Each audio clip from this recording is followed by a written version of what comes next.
This could last the whole day, and it could also not, right?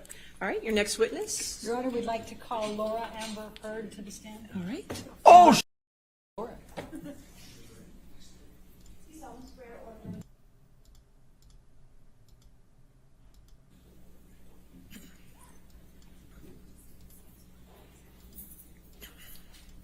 oh my God, it's happening. Everybody, ring the bells, ring the alerts, All right, boys. your next witness. Your Honor, we'd like to call Laura Amber Heard to the stand. All right. Amber Laura. I do. Yeah, I'm fixing it. Relax. I'm fixing it. Relax. I'm fixing it. Okay, relax, man. Hey Felix, did you see chat made NBC News at Right. Thank you, Your Honor. Will you please state your name? Yes, it's Amber Laura Heard. And what is your address? I live in Yucca Valley, California. And how old are you? Hold up. I am 36. I just celebrated. Okay. And do you have a daughter? I do. She also celebrated her birthday recently. She's 1. Okay. And what is your profession? I am an actor, mostly. Okay. Now, why are you here? I am here because my ex-husband is suing me for an op-ed I wrote. And how do you feel about that?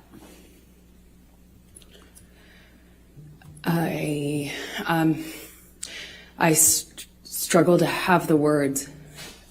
Oh. I struggle to find the words to describe how painful this is. Okay, this acting is L. This is L. This is horrible. Please stop. For me to sit here for Stop. weeks and relive everything. Hear people that I knew, some well, some not. If you don't know if you watch that, this is My called Old Thing and ex-husband, Spawn. whom I shared a This is what life. that's how we call it. Speak about our lives in the way that they have. This is the most painful and difficult thing I've ever gone through, for sure. Wow. Now, there was Wait a minute. trial in the UK in July of 2020 where Mr. Depp had sued the Sun newspaper and Dan Wooten. That doesn't make Do sense. you recall that? Yes. And what was your level of participation in that lawsuit, in that trial? Well, I was not party to that lawsuit. I was a witness, I suppose the primary witness, since it dealt with the truth of the relationship that I shared with Johnny. And what, if any, role did you have to play with respect to, for example, witness statements and testifying? Objection, compound. I said, for example. Overruled. I had Who's laughing? to write, I think I gave 7 witness statements under oath testimony. I sat on the stand for 4 days under mostly cross-examination. And up until this point, it was the hardest thing I had ever had to do. Then, Chad, guys, Thank you, Amber. you see the strat? See the strat? I'm going to take you back, and if you can just tell the jury a little bit about your background. Her Tell us hair where is you like grew this. up. You can see her face on the side of the I jury. come from Austin, Texas, a small notice town that? outside of Austin that you probably haven't heard of. No one has. Hair on face, hair called fully Maynard. clear. Because the And, jury's over I was here. raised by my mother and my father, and I grew up with a little sister, although I have a big sister as well. And your little sister's name is? Her name is Whit Heard. And how much of an age difference is there between the two of you? Whitney and I are about 1 year, I think we're 16 months apart, so right next to each other. And what did your father do for a living? Oh my God. My father broke horses and did construction. Relevance? He painted houses and hunted and fished, but that was for fun. And what did your mom do? She worked for the state of Texas. Let me just, since you talked about the breaking horses, can you just tell the jury what your role is in assisting your dad on that and what is involved in breaking horses? Objection, leading. can you just tell me about? Overruled. Good. You just got to stay on, basically. I would help him. I was more of a crash test the dummy. objections when are a you little train bit horse, petty. They're not. It's a wild animal. It doesn't necessarily like to be ridden. And Just put the heating on. there are people out there who are crazy enough, like my dad, to pick that as a profession, I guess. And he was really good with horses, and I was the son he never had, so it was my job to, stay on. And what, if anything, did you learn from your father about how to react to the horses? Well, with training horses, I guess the key things are to not show fear, not get intimidated, not show fear, be tough and calm. Tell the jury a little bit about your educational background during those growing up years and your work experience. I worked any job that I could from the time I was really young. I wanted to get out of Texas and do something with my life and see things and do things. So I was in school and really pushed myself to, I just always pushed myself to be able to accelerate the process. I wanted to Of what? In what? get out of school as fast as I could, and I wanted to do more things with my life than stay in Texas. That's not even So the what question. types of things? So where did you go to school when you were younger?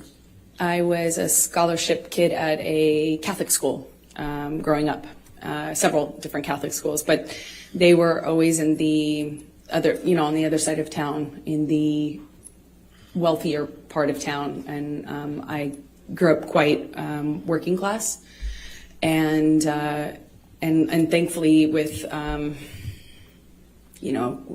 long as I maintained an A average, I enjoyed the benefit of a scholarship, and I did that until I realized that I could take my GED and SATs early, and I did that and placed out of school and effectively left school at 16 years old, I believe. And what did you do for Cool. work during those younger years?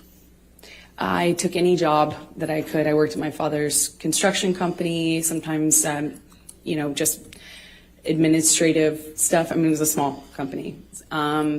But I answered phones, and I worked at a modeling agency that was also, offered photography classes, makeup classes, hair and makeup classes for people that were pursuing a career in entertainment.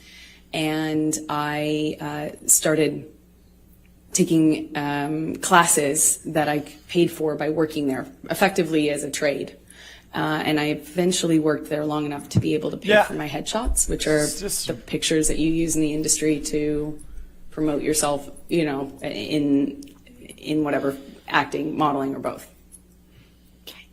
And what, if any, charitable work did you do when you were still young? It started off as a requirement for the school I went to, and then I liked it so much, I think, because it meant I wasn't at home, and it was important to me is just to not spend time at home. And I really loved meeting people, so I worked at the soup kitchen every morning before school, during the school year, for about 4 years. I didn't go on weekends, but on weekends I would do various things. Worked at children's museums typically, because they would work with younger volunteers, and mostly soup kitchens and things involving children. I worked at with deaf kids for a while, and I love it. And when you worked with deaf kids, what, Okay, if dude. anything, did you do to learn to be able to work with them? Objection leading Holy and 404. caparoni. And relevance, Your Honor. Overruled. Well, I taught myself how to sign basic sign language, and then I I pursued it. I audited a course at the community college, which I ended up going to get out of high school early later on. But I would audit classes. The teachers never wanted to kick the random 12-year-old out of their class, I suppose. So I remarkably was able to audit. So much work for charity, but whenever she got older, she gets semesters, 7 mil. She came and donate fucking 1/5 of what she said she would donate to it. So Interesting. how did you end up in Los Angeles? So noble. I used. Such good values. I did a small job in Texas where I played a part in a movie, and the actor in the movie that I was playing opposite had an agent visiting him from LA, and I met her on set, and she said LA that changed her. she had heard about me from another bit part I did. I was taking jobs in Austin for really anything, to be an extra, to apply I did makeup once. Nothing, no job was too small or, for me. So I put myself out there, and she had heard about me, and she said, I have heard about you in this town, and So what, then she do her I'd makeup love to meet remove her you high in pockets LA today. if you're ever out in LA. And I was like, Holy, she got double pockets. when can I come? And she made an appointment with me for the following What? week, and I used What? all She's but got double doubles. $180 or something to get out there, and I landed. I didn't know anyone. I was 17, and I've effectively been there ever since, I suppose. So when you arrived in Hollywood, please tell the jury what you did to get moving there, get going. I went to every audition, every casting, every meeting, every appointment that I could. I put myself out there. I didn't have a car because those were expensive, so I took the bus around took LA. the It was bus? before smartphones. I had a Thomas guide in my bag and a change of tank tops. Not that it mattered, but I went to man. about 10 took the auditions bus. sometimes a day, and would change clothes if I needed to in the back of the bus I was taking, and I just hustled from one audition to the other. And I got a bit part on one thing, and then I got a bit part on another thing, and then eventually my roles kind of became more important or bigger, and it's been a slow progression, I guess, since then, of doing either tiny bit parts in bigger movies or doing, larger roles in movies that no one would see. And I guess, it still is kind of like that. So I'm going to ask you to go from 2002 to 2009. If you could just describe for a the big gap. jury a little bit what types of parts you had. I think they've indicated they didn't. You have not been well known here in this courtroom compared to Mr. Just saw Depp. the buses smell perhaps bad. just take them through a little bit of that. Yeah, that's fair. I did small roles in big films like Zombieland and Pineapple Express and movies that were well known. My first one was Friday Night Lights. But again, I had small roles in those bigger films. And then I would do larger roles in kind of smaller films. Zombieland, she was a zombie. I did a project where I was the lead in a John Carpenter film, and he came out of retirement to do that.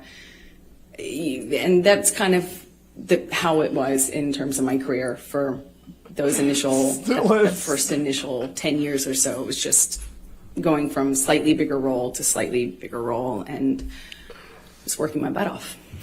So I'm going to take you up to 2008. Did there come a time that you auditioned for the Rum Diary?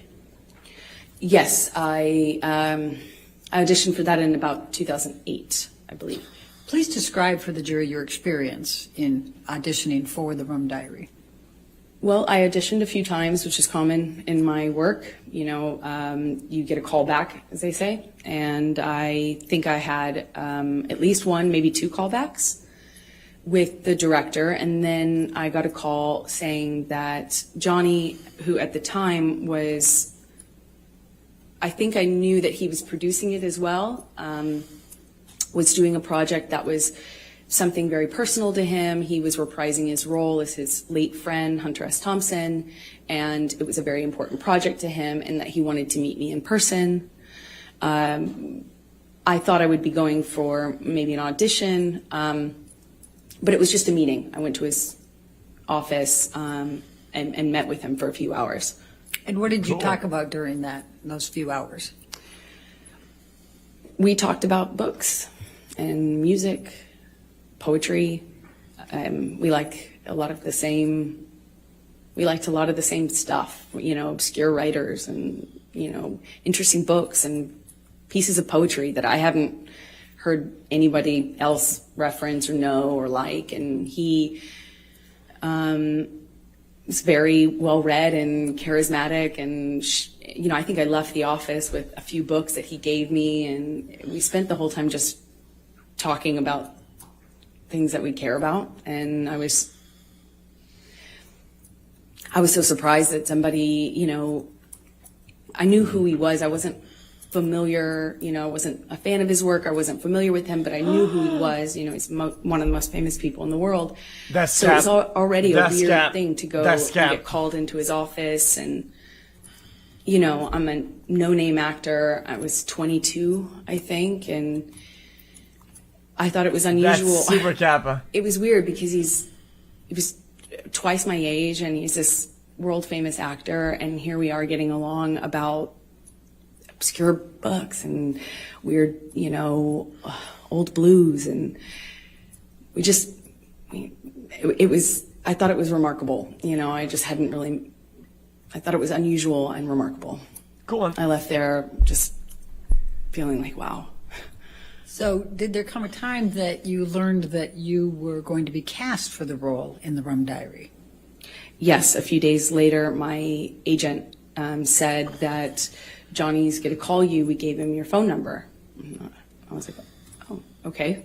And shortly after, my phone rings, I pick it up, and I hear, this like deep voice on the other line, and he said, "You got you're it, kid. You're the dream. Hunter wrote this part, and you're the dream. You're it, kid." I was like, and amazed. Please describe for the jury what that means. What was the Rum Diary and this Hunter Thompson? What was the concept here, and what role were you playing? Well, it was my understanding that he was bringing to life his late friend, and what he told me was that this character is supposed to be the dream woman, like the dream, American dream, and so I knew what he meant. He indicated to me when he told me I got the role that I was that, that I was the dream kid. That's what he said. So did there come a time that you started filming the Rum Diary? Yes, I'm not quite sure how much. I think we started filming in maybe March of 2009. And where did you film the Rum Why Diary? would they act like they don't know? We shot it in Puerto Rico. And describe, if you can, the events of the filming and your interactions with Mr. Depp during that time. It was a bit surreal. They do know. They do know 100%. Filming in a place like Puerto Rico. Yeah, it was beautiful. Sometimes they do like it. It takes place in the 50s. Oh, I don't remember. So it was like everything on a really looked Sunday, beautiful, March cars 8th, and 7:39 p.m., the 48 music. seconds on the dot. It was a very colorful shoot in general. I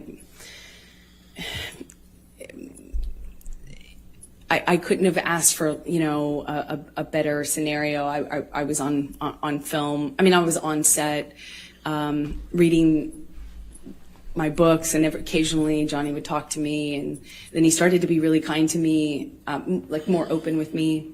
When we'd have hot days filming, there'd be this big SUV pull up, and a security guard would kind of usher me into this car, and it would have the AC blasting, and I'd be sitting in the back of the SUV just thinking what a strange experience the whole thing was. And we didn't really have a whole lot of interaction on set until we did a scene that involved kissing. We had a kissing scene, and it didn't feel like a normal. It didn't feel like a normal scene anymore. It felt more real. There are certain things that you do in the job to be professional, like when you have to do that sort of scene, and you don't like you don't use your tongue if you can avoid it. There's certain things that you do to just maintain a certain line, and it just felt like those lines were blurred. I mean, he grabbed my face and pulled me into him and really kissed me. But we were filming a scene. Did he use his tongue? Yes. Okay. Did you celebrate your birthday while you were in Puerto Rico? I did. I celebrated, I think, maybe my 23rd birthday there. And what, if anything, did Mr. Depp do for your birthday? Well, we were already kind of talking about books and poetry and things like that. He gave me a few really beautiful poetry books. And he gave me a bicycle, like a vintage bicycle, because at the time I was riding around on a bike, and I had a lot of time off since I was a smaller role in the movie. And yeah, I think that was it. Okay. Now, did there come a time that you ended up visiting him in his trailer? Yes, I think there was we would hang out if, after or in between scenes or in between setups. We often were, talking about things and would continue the conversation into the trailer, often with the director. Bruce Robinson was his name. And then at one point we talk about wine. It's another thing that Johnny and I shared in common, a love for wine, red wine. And we were talking about... Oh, trust me, we know about this. A kind of wine that I enjoyed, and I was, going on about how great this bargain wine was, and I didn't understand, how much more sophisticated Johnny's taste in wine was.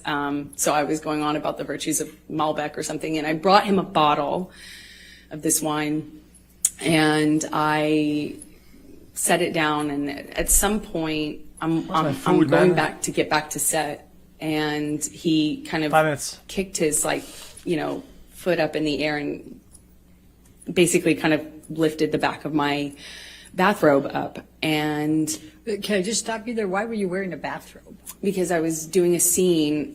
It was a period film, so it took place in the 50s.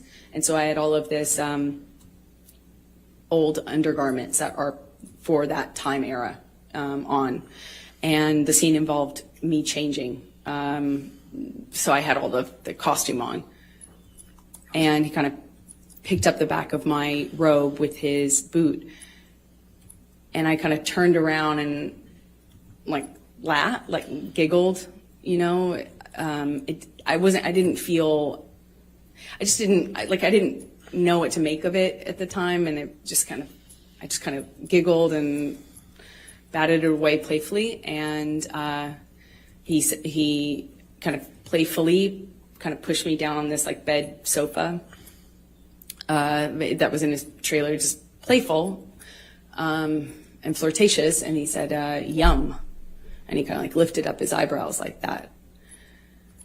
And I just giggled, laughed it off, kind of batted him away, and, moved on, went back to set. And were you in a relationship at that time? Interesting. I was. Okay. And was Mr. Depp in a relationship at that time? That was my understanding, yeah. Okay. And did anything else of significant happen during that time period while you were filming with Mr. Depp, other than what you've told us? Double championship. We just had this, it was a friendship, flirtatious thing. I felt chemistry. I felt this other thing that went beyond the pale of my job, for sure. Johnny clearly felt that way about me, had indicated to me that that's how he felt in many different ways. But at the same time, we were both in relationships, and it is a job, and, it was intimidating, and I just remember feeling kind of intimidated and a little nervous about that. And I also was in a relationship, so we went our separate ways, and I didn't hear from him for a long time. And that's, so approximately how long were you filming in Puerto Rico for the Rum Diary? A few months is my best All right, guess. and when you left Puerto Rico and the filming, when is the next time that you had any Guys, contact from Mr. Depp? And contact could include anything, communications, written communications, as well as telephone or otherwise. We had no contact until Johnny called me on the phone one day, and I was driving, and he invited me over to his home in California, in Beverly Hills. And I it was out of the blue. I didn't even have his phone number. So it was quite unexpected. Well, I mean, refresh. He called me a second time, but There you go. I don't think we actually connected, or we didn't stay on the phone because we didn't really speak. But the first time was the only time I actually spoke to him, and he invited me over to his house. Who's here? Under kind of he said that, we could get Bruce, who was the director, to come over, something about the movie, but it was clearly not about the movie, if you know what I mean. It was, so I said, I said, my friends are in town, and I'm busy with that, and kind of hung up, feeling really startled, that didn't know what else to do. What, if any, gifts did Mr. Depp send you during that time period after you filmed the Rum Diary? He sent me several gifts. He sent me a beautiful dress, one that I wore in the movie, with a beautiful handwritten note, said happy wrapping, and made a reference to the dress being wrapping paper. He sent me a few gorgeous, expensive, what I can only assume are expensive, collectible books, items. And then when I was away filming on a different job, he he did send me some guitars. I know one delivery. I was informed about one delivery. The bottom of the mouth moves a lot, the top not a lot. My partner at the time intercepted the attempt to deliver and called me immediately and said, "What should I do?" And I said, "Send it back." And she did, and she indicated that there was another one that had already previously attempted delivery, and it was also rejected. I sent it back because I wasn't there, and I wouldn't have accepted it anyway. Okay. Did there come a time that you ended up having to go on a press tour for the Rum Diary? I got a call for the Rum Diary press tour in the fall of 2011. So that's close to 2.5 years after you filmed? I'm an actress, not a mathematician for a reason. Roughly, yes. Okay. And could you please describe for the jury what a press tour is? Just explain it to them. Well, you take a movie once it's completed, and if it doesn't have distribution, you, as part of the promotion of that movie, you go to these various places, normally cities like London or New York, and you do press events in those cities to kind of promote the film, and you go to place talking about the film. And so you were then called to participate in the press tour for the Rum Diary? Yes, I had just finished going through the process of separation with my former partner, and I was moving and going through that, and I got a phone call saying, "Remember that movie you did in Puerto Rico? Well, they want you for the press tour." And I said, well, perfect timing. And we did that, I think late October 2011. Okay. So describe for the jury your interactions with timing. Mr. Depp during the press tour. Well, on the first stop, the beginning of the tour was Los Angeles, where we both lived, and we did a press day, normal press day, and then at the end of it, I was invited by Johnny to come up to his room to have a drink with him and the director of the film. And I went up to the room to see both him and Bruce, but as soon as I got there, Johnny said Bruce wasn't going to make it. So I stayed. Johnny and I started talking. He asked me about my relationship. I Naughty said, boy. well, you know, I'm going through it. I'm going through the separation right now, and it's been, you know, rough couple of months, but that's normal. And he said, well, that's same with me. You know, it's been, I can't remember exactly how long he said it had been, but that he had split from the mother of his kids, and said that he understood. All right, and then what happened next? Then we drank red wine and continued to talk, and the talking became us, you know, reconnect. You know, it was like reconnection was almost instant. It was just chemistry. It's hard to explain that, but we sat on the couch and we talked, and you know, it felt like there was it felt like there was an electricity to the room. And it's how I felt when I was alone with him anyway. And it was instant again. I was like, whoa.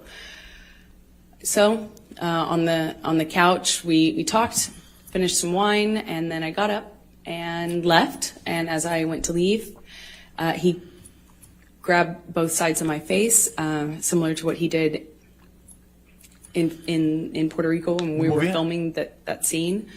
And he kissed me, and I kissed him back. And what happened next with respect to any relationship with Mr. Depp? Well, then we fell in love. We went on this press tour, and we went. It was a beautiful and strange time. You know, we were flying from one, not together, but you know, going from one city to the next, Europe. She's New doing York, the jury Los a fucking Angeles, performance as I right said, now. and we're just traveling around talking about this movie that we did together, that we The participated in timings together. on her looking at the jury show like that, holy fuck him. We were falling I in have love. to say she's doing pretty it was good. just, you know, at the first dinner in London, he sat me next to him. You know, he produced the film and was a part of controlling the film and was responsible for different things than I was as an actor having a small part in it. And we went on this press tour, and I think in London he had me sat next to him at a dinner, and then we ended up spending the night together in my hotel room. And for the rest of the press tour, it was on. I'll put it that way. All right. And how long approximately did the press tour go? I don't know exactly how long it lasted. I think, you know, there were press engagements in this city for a few days, and then another city for a few days, and then there was a break, and then there was another press opportunity, I believe. So it was kind of spread out over maybe a month, if I'm guessing. So when you returned to Los Angeles, what, if anything, took place with any relationship with Mr. Depp? Well, once we were back from the press tour, you know, we had this whirlwind romance kind of just in these like beautiful places all over, and we're falling in love and not able to really show it because the world didn't know about the split between he and his former partner. And of course, as a woman, I was like, is that troubling? You know, and I'd ask him, no, you know, he swore to me that they hadn't even shared a bed for a year, and that they were protecting the kids and not publicizing it. So, or not making it known to the press. And so we kind of had to be a little bit under the radar. Not a little bit, we had to be really under the radar.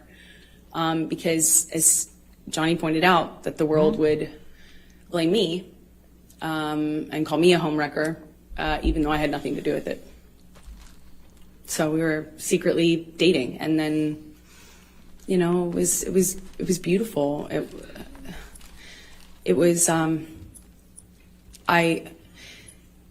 felt like I mean, this man knew me and saw me in a way that no one else had.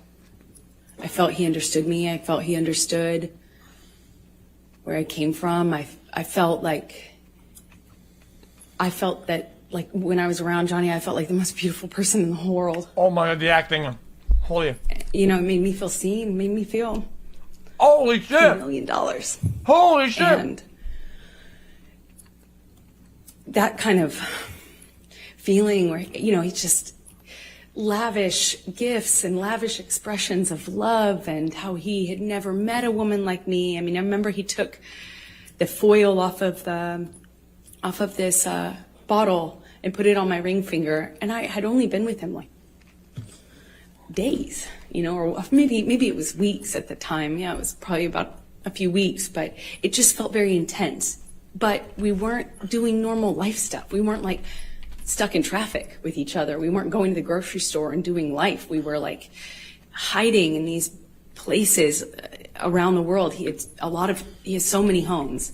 And so we'd be in one of those homes, or my home at the time, and it would be like a bubble, like we were in this little bubble of secrecy, and it felt like a warm glow, as we would say. Just music and the kind of books that we both loved, and poetry that we both knew by heart, and it felt like a dream. It felt like absolute magic. So while you're dating, I take it you're dating at this point, right? Yeah, While sorry, you're if I didn't make that clear. Yeah. falling in love, you're also dating, right? Okay. Yes. Did there come a time early on that you ended up going to his Bahamas island? Yes. So shortly after, you know, I think started dating October of 2011, and you know, as I mentioned, this bubble, you know, where he'd come over to my house and not leave for like 3 or 4 days, you know, just smoking cigarettes and playing music and reading poetry to me or painting me, or, you know, just talking. And then he would disappear. Yes. And there'd be just no way to get a hold of him. No Have way you to guys noticed contact some of the him. wording she uses is very one-sided a lot of times? At first, I didn't really think anything about He it. did but, this, and I he just disappeared. responded. He doesn't At leave one instead point, of he stayed. I don't know if you guys noticed. And then came back and said he was dealing with something. A lot of health one-sided issue, language. and, would I join him in the Bahamas? And Almost making him almost guilty of something I think ahead of that's time when I learned he's he had not. an island. And I was on a trip with a friend of mine in Spain, and it was for the holidays, and I kind of rerouted my trip so I could come and land in LA landing in Miami instead of LA, so I could go and meet him on the island. And he had Keenan come and meet me on that trip, like in Miami. I get off one plane, get onto another, and go and join him on his private island. And I noticed he was drinking Beck's and tea, like lots of tea. And I didn't foolishly think anything of it. I just, you know, thought the man really seriously, I missed it before, but really, really loves tea. And we had this beautiful, I don't know, less than a week probably, trip in the Bahamas, a private island, beautiful sandy beaches. It's a scene that you just don't, I had never experienced anything like that. It was a beautiful place, a beautiful time, and I fell head over heels in love with this man. She's gonna say that every teacup was filled with alcohol.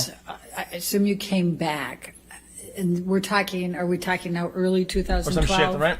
Yes, that's correct. Okay. Oh. So what were you doing work-wise while you were dating him in this early stage? Already 4. What I always do, I would be taking job to job to job, going from one movie to the next, mostly not filming in LA. So weirdly, you live in LA to go shoot on location in other places. So when I was in town, we would go back to this bubble, like insular bubble with beautiful, blaringly loud music and no one else and nothing else. And then, you know, I'd go off to work. And so would he. Well, eventually, yeah, he left to shoot Lone Ranger, I believe. Okay. Now, we've heard a little bit about Lone Ranger, and that's about mid-2012, is that right, when he was shooting that? That sounds right, mid-2012, yeah. And were you shooting anything at that time? I was shooting...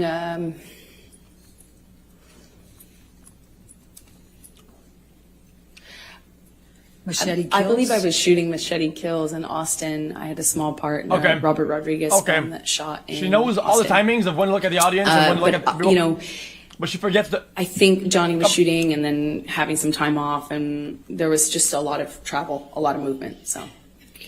And so what, if any, visiting did you do with Johnny while he was on his set for Lone Ranger, and where was he? Well, he was filming all over the Southwest, and at some point I came to visit him and on one of his locations, and I would stay in the house because I couldn't really, you know, occasionally I would leave with his security guards, but I didn't really have anything to Trying to do be smart, but you look visit him sound for a stupid. few How does that days. sound So stupid? I'd cook Everything else makes kind of sense. stay at home and paint or whatever and wait for him to come home and have dinner ready. And we would have these little bubbles, but kind of scattered throughout the Southwest as he was filming. And at the time, Johnny had, you know, when I first arrived at one of these locations, it was the first time that Johnny told me that he had had a health issue. Something with his liver, and that he wasn't, that's why he was not drinking. He was drinking a lot of tea, like a lot of tea. No, okay, we got that. Okay. And so we've heard a little testimony about boots. What, if anything, did you do to help Johnny with his boots? Well, I mean, I suppose that I took off his boots, and it made an impression on him, and I was happy to. You know, anything I can do to show love. Certainly how I felt about him. But if he wanted to take off his own boots, he certainly could. Did you buy Mr. Depp any knives during that time period? Objection leading. Sustained. What, if anything, did you do with respect to knives during the time period you were working? Still leading. Objection leading. Still leading, yeah. If anything. Overruled. How was that overruled? Johnny had a thing for turquoise, and that eventually, you know, being in the Southwest, it happens really. How is it overruled? Really quickly. I also too really love turquoise, and he has he loved knives. He loves a lot of things. When Johnny loves things, he does it a lot, and lots of it. So he had these daggers that he had given me that really, they were beautiful in design. And they're, you know, long, curved daggers. And he just talked a lot about knives, had a knife and gun collection, and was quite proud of it. And at some point, I don't really remember exactly when it was, but at some point I picked up what I thought was a really beautiful turquoise handled knife. And I had it engraved with a saying that Johnny would say to me all the time, which I Karambit, blue fade, blue thought was gem. romantic. As funny as that is to say now. And what was the expression, the saying? Until death, hasta la muerte in Spanish. Now, by the time that you're visiting Mr. Depp during his shooting of Lone Ranger in the June through August 2012 timeframe, what, if any, relationship has he developed with your family? Pink. Oh, well, starting really early on, Johnny was so kind, so generous to my family, but especially my mom and dad. He met my dad, and my dad's a big personality. He's a rowdy guy, and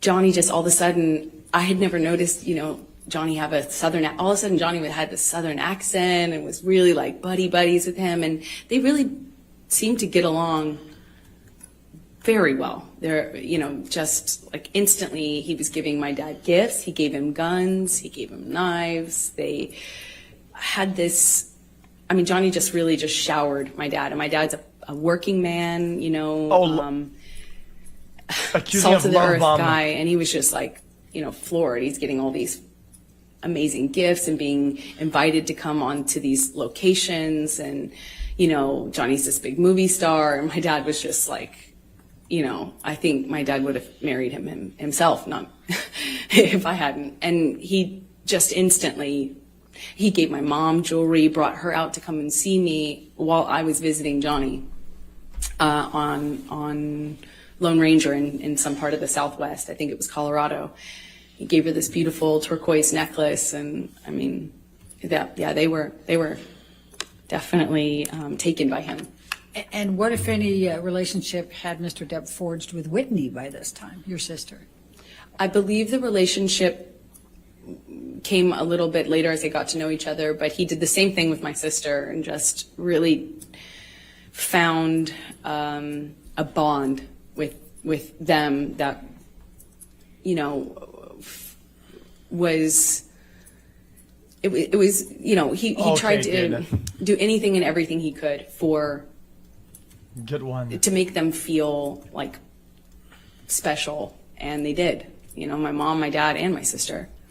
And what, if any, relationships did Mr. Depp form with your friends? Well, Johnny's so generous and can be this really, like, overly generous almost, you know, like showering you with I knew it. Gifts and compliments and just, I mean, like, because I feel like this plays well into the love you know, bomb and thing his that you were talking access about and earlier. means to really, The other girl? you know, we're not talking about giving you a card.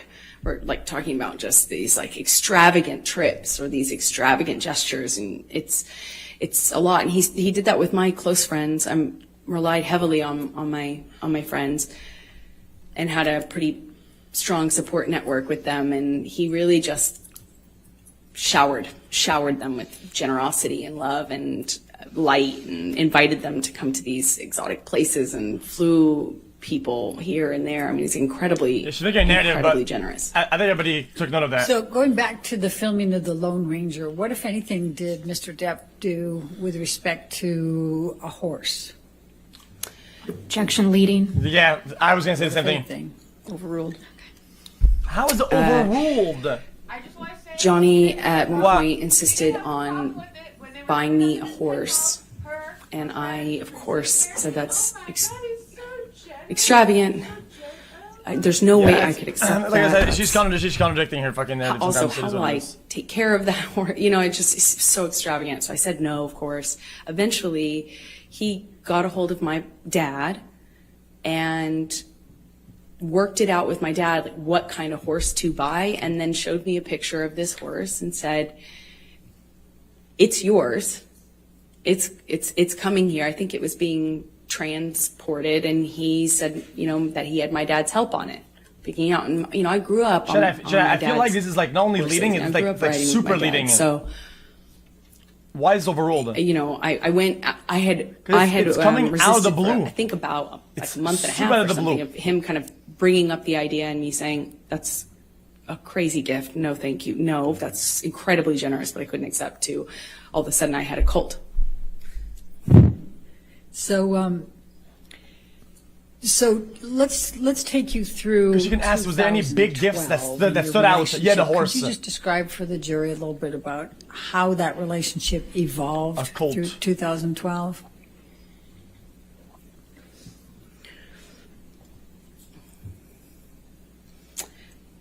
It was always intense. It didn't become intense. It almost started that way.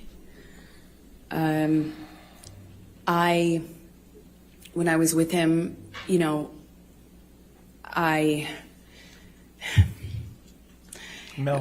felt that electricity in my body. I felt like butterflies. I couldn't, you know, I couldn't see straight practically. It was just, you know, I was head over heels in love. And he felt like that to me. He felt like he was also in love. I didn't feel like he was faking it. I felt like what we had, it felt like to me at the time, there wasn't any love like that, you know? That's five.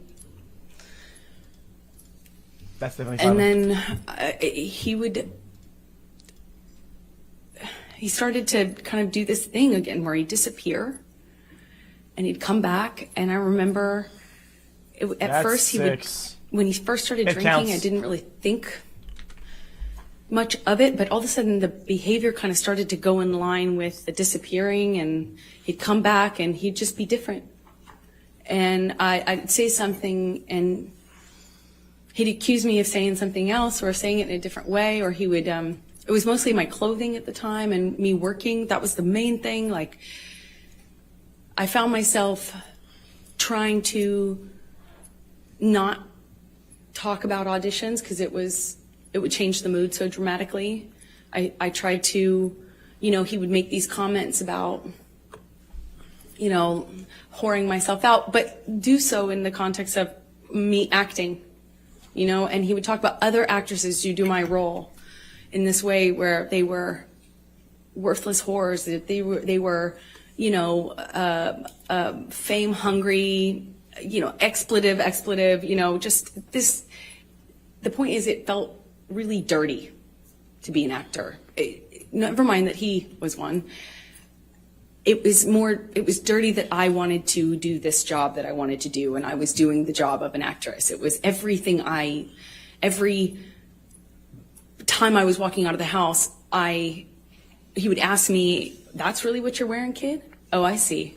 I wore a dress to an event once. That is speculative. She doesn't know what he's thinking by saying these comments. I felt beautiful in it. She doesn't know what his intentions are by saying these comments. That's absolutely speculation, 100%.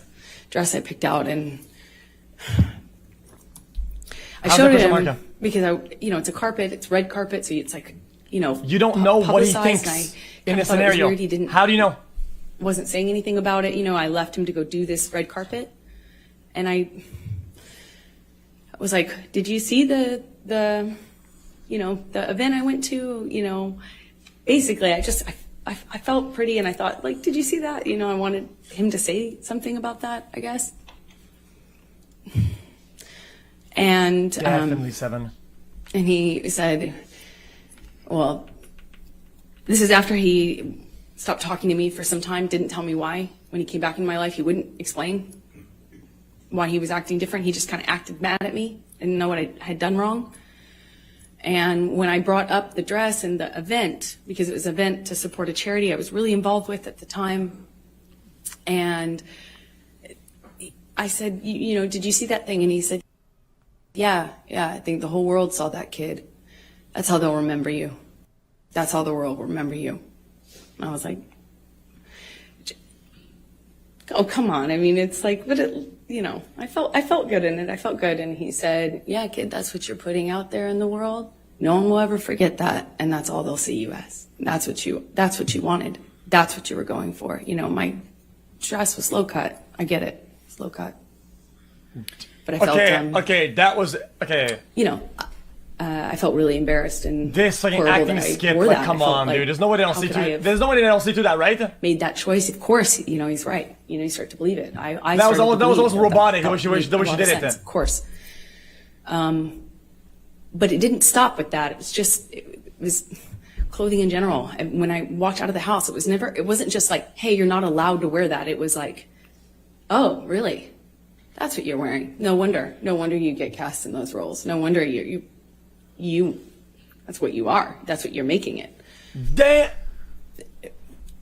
And it continued. And then they're getting a whole show. And there would be a blow up. And at first it was just to throw something, smash some things. Bruh. It loves to smash up a place, an apartment, furniture. Is what it started with. Glass. Threw glass at me, and I remember it was summer. Dude, why is it lagging it? And he just threw this glass across the kitchen, and it didn't hit me, but it shattered behind me, and I remember thinking that it like very easily could have hit me. And that calling me a whore. It didn't start with using the whore word. It was just comments until it would escalate. And then I started to notice the pattern of escalation where he'd throw glass or turn over a table. Then he would hit the wall, and then he'd hit the wall really close to my head. You know, like when I'm standing there, you know, just hit the wall, screaming at me. But then he would disappear and get clean and sober, and he'd come back and tell me that he was done drinking, he was over it, Yeah, he was done, super cleaned eight. himself up, he'd done it before, and he'd do it again. And then he would go back to this, like, wonderful, like, almost like just unreal, like, but real, you know, but unbelievably nice, sensitive, kind, warm, generous, interesting, funny Love man bomb reference that number 3, I I'm pretty sure. loved.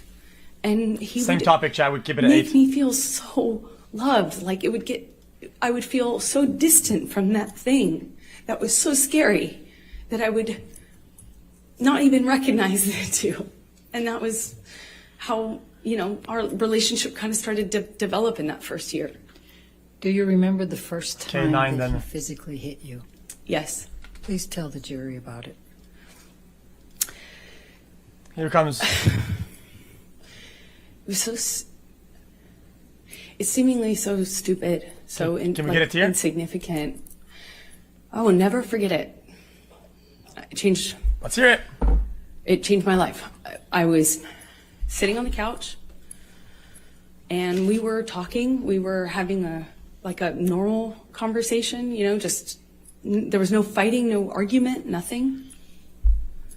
And he was drinking, and I didn't realize at the time, but I think he was using cocaine because it was like there was a jar of cocaine out on the table. I realize that sounds weird, but it was like an actual vintage jar of it.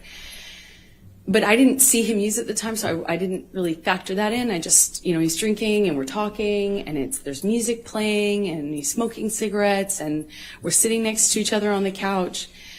And I asked him about the tattoo he has on his arm.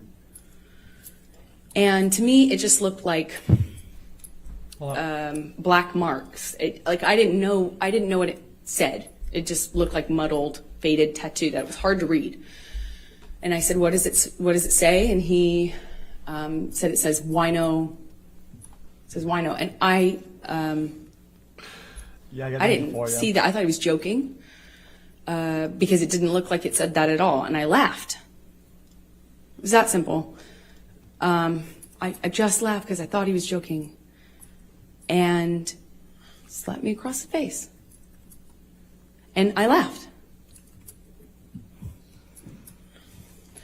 I laughed because I didn't know what else to do. I thought, this must be a joke. This must be a joke. Because I didn't know what was going on. I just stared at him, kind of laughing still, thinking that he was going to start laughing too to tell me it was a joke. But he didn't. Okay. He said, you think it's so funny? You think it's funny, bitch. You think you're a funny bitch. And he slapped me again. Like, it was clear it wasn't a joke anymore. And I stopped laughing, but I didn't know what else to do. You know, I didn't know what to do. You would think you would have a response, but I, as a woman, had never been hit like that. I'm an adult, and I'm sitting next to the man I love, and he slapped me for no reason, it seemed like, and I missed the point. It was that stupid.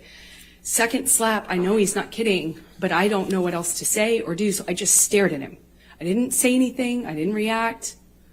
I didn't move or freak out or defend myself or say, what are you doing? You're crazy. I just stared at him because I didn't know what else to do. And he slaps me one more time. Okay. Hard. I lose my balance. At this point, we're sitting next to each other on the edge of the couch, or I was on the edge of the couch. Lee Cox is not working. And I'm all of a sudden realizing that the worst thing has just happened to me that could possibly happen to you. I realized that I wish so much he had said he was joking. Because it didn't hurt. It didn't physically hurt me. I was just sitting there on this carpet, looking at the dirty carpet, wondering how I wound up on this carpet and why I never noticed that the carpet was so filthy before, and I just didn't know what else to do. I didn't know what to say. I didn't know how to react. I just sat there thinking, how much time do I have till I figure out what I need to do? Because, God, did he just hit me? No, I didn't want to leave him. I didn't want this to be the reality. I didn't want to have the man I was in love with. I know you don't come back from that. You know, I'm not dumb. I know you can't hit a woman. You can't hit a man. You can't hit anyone. You can't nice save. hit somebody. She saved it. She saved it. I knew there was no. I knew it was wrong, She and I knew almost that I had slipped, to leave him. but she saved it. And that's what broke my heart, because I didn't want to leave him. I thought if I got up out of that room, I'd leave the best thing that ever happened to me. And I wish I could sit here and say I stood up and I walked out of that house and I drew a line and I stood up for myself. No tear. I'm gonna make a poll in chat. Answer the poll.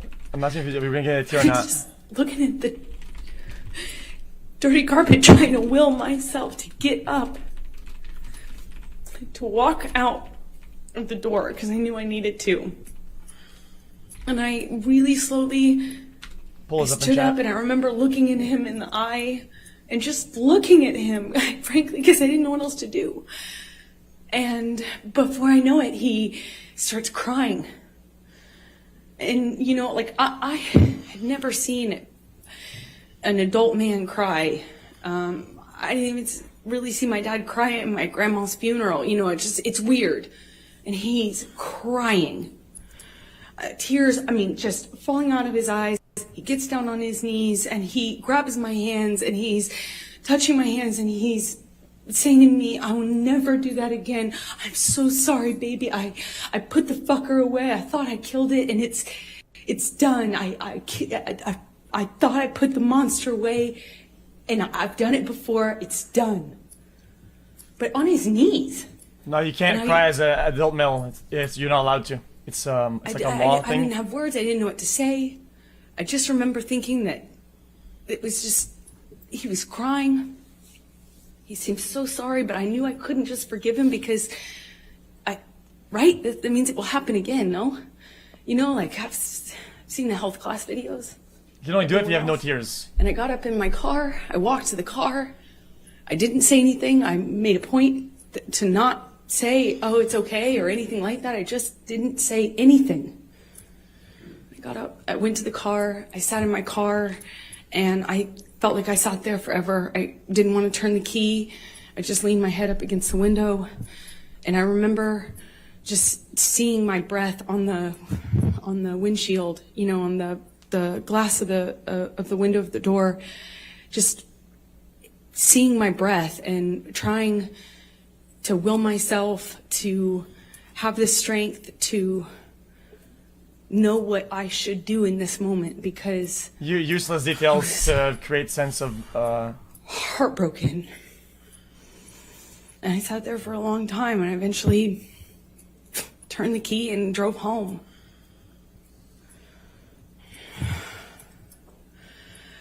And what did you do after that?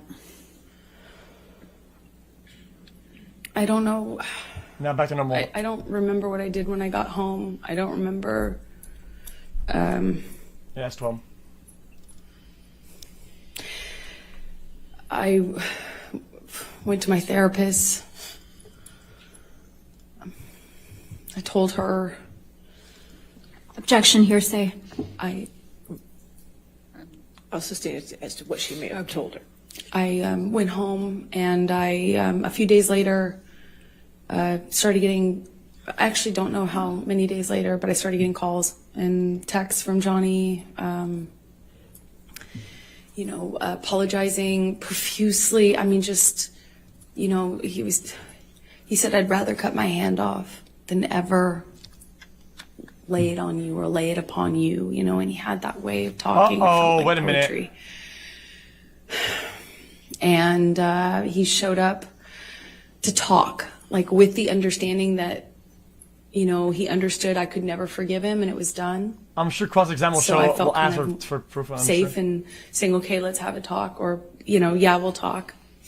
I think I know I just wanted to see him, and he comes over, brings me gifts. He brought me a couple of cases, actually, of that Vega Sicilia wine that we've heard about, which is a really nice, expensive wine that I could never, at that time, dream of affording, you know. And Wait. we talk, and he What? tells me that he had put this thing away, that I could trust him, that it would never happen again. Of course, it would never happen again. That he had put this thing away. He had killed the fucker, is what he Yeah, it's another love said bomb to me narrative, and not wrong. over and over again. I put that fucker away. I killed that monster. I'll kill it again. It's done. I'll never lay a hand on you again. And I wanted to believe him, so I chose to. Chose to stay in the relationship. Yeah, I did. Yes. I believed that's it. 13. But, you know, I believed it wouldn't. I believed that there was a line he wouldn't cross again, and that was it.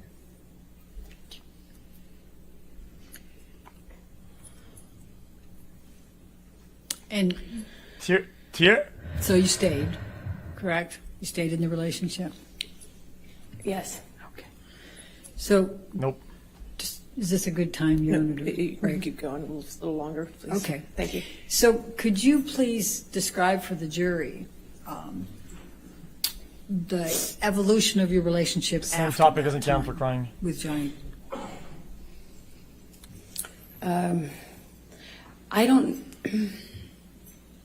I don't know how long it was until things got bad again. He did start drinking again.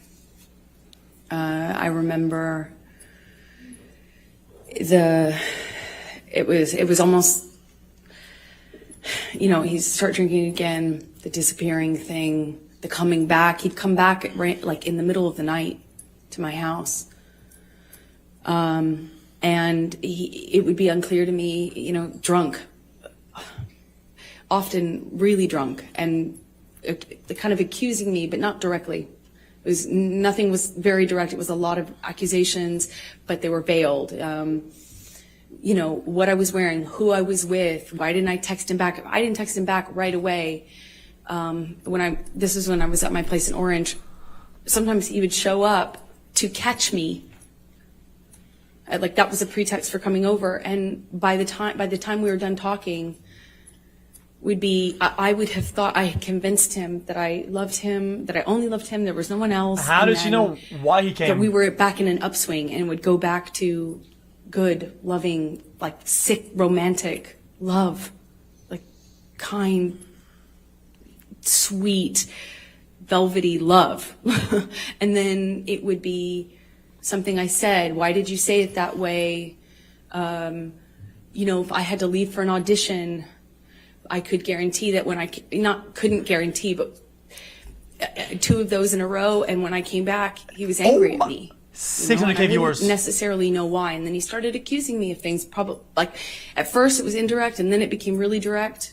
Then the punching of the walls next to my head which is a constant at that time in 2012 when he was drinking. Eventually, that became. You know, him accusing me of cheating. I'd defend myself. I'd say, you know, that's crazy. You're wrong. I would never. The normal things.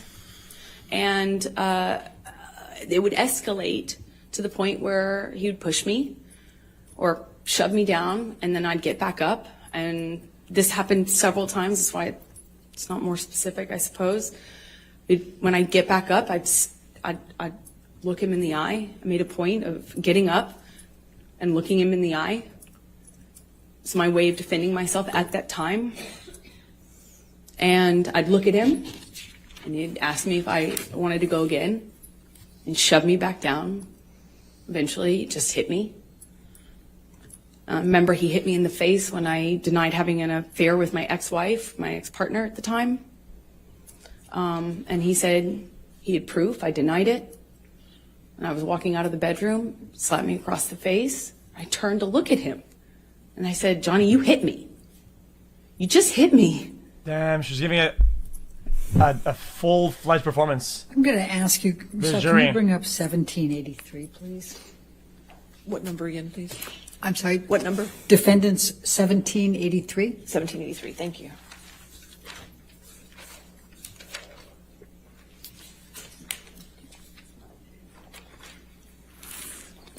Do you recognize this picture? Yes, I do. Show me. And can Chat, you tell us what it is? chat, can we get the other feed? It's a picture of my face with a note that Johnny left for Chat, me and we have by the CBS, coffee. Typically, is feed where we'd leave notes like with that. And does this accurately depict the scene portrayed? It was one of those scenes. Chat. As embarrassing Just- as it sounds now, I don't know which scene this came from. There was a lot. It Thank escalated you. quickly, fast, and it became. Amber, let me ask it a They different don't have it way. over I'm there. just- Is this a picture of you? Is it an accurate picture of you?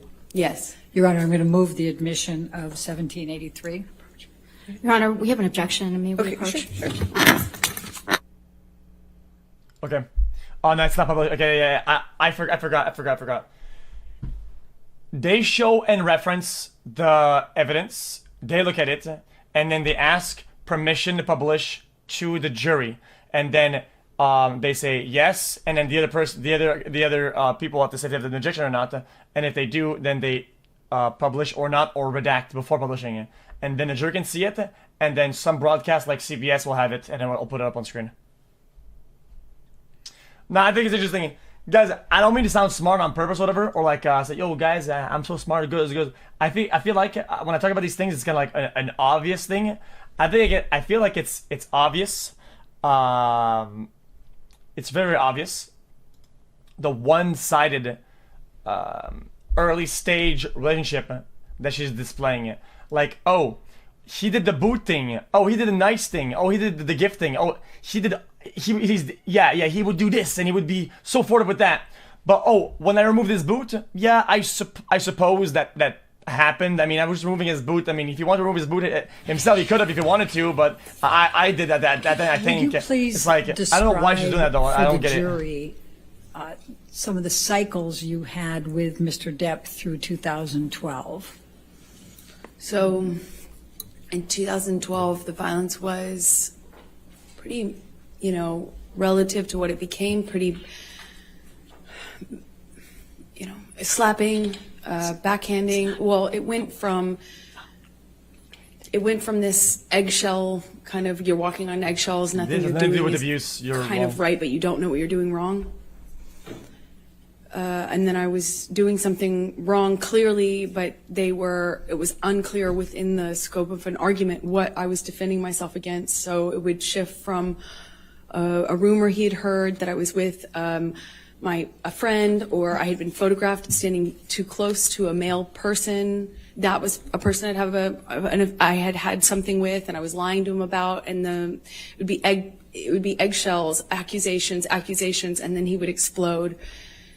It started with throwing things, destroying the property, and screaming at me. I remember the screaming at me was the worst, because I kind of always felt like I had done, I had to defend myself. I had to tell him so he didn't think these things were true. And sometimes, he would shift accusations while I'm trying to dispel one accusation. He'd start another one, and nothing I could do to calm him down. It seemed like I'd walk away, and that would make it worse. I remember in my apartment in Orange, he would grab me by the hair, or he'd grab me by the arm, pull me into him, scream at me that way. He'd smash things around me, then he would smash things very close to me, and then he would just hit me. And it started with slapping, and it got to be like repetitive slaps where he'd hold me in a position and slap me multiple times in a row.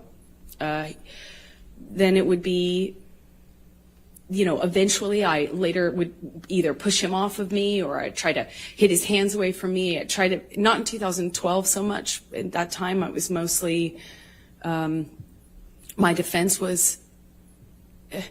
I'm sure they have pictures and proofs and text behind it. I don't know how to describe we'll see that. it later. I'd focus on something else. I'm sure there's proof somewhere. Stand up, look at him, try to stand up to him that way. Later, I adopted other kind of strategies to deal with it, but at the time in 2012, it was he'd have this blowout, and then he would leave, disappear, and I'd be committed to not talking to him. I'm done with this relationship. I can't take it anymore. I'm not dismissing it. I'm that's saying so many this is a times. lot. If you're gonna make come like back, 20, 30 accusations in clean and one sober, testimony, you tell should have me at least he one, had a couple chip. proofs for He something. didn't have any chips, but he would say, I've She doesn't gone have to meetings. to, but it would help her case a lot. I have a sober companion She now. doesn't have to. I'm doing this program. I'm reading this. I'm doing this. And he was done with drugs and alcohol for good this time.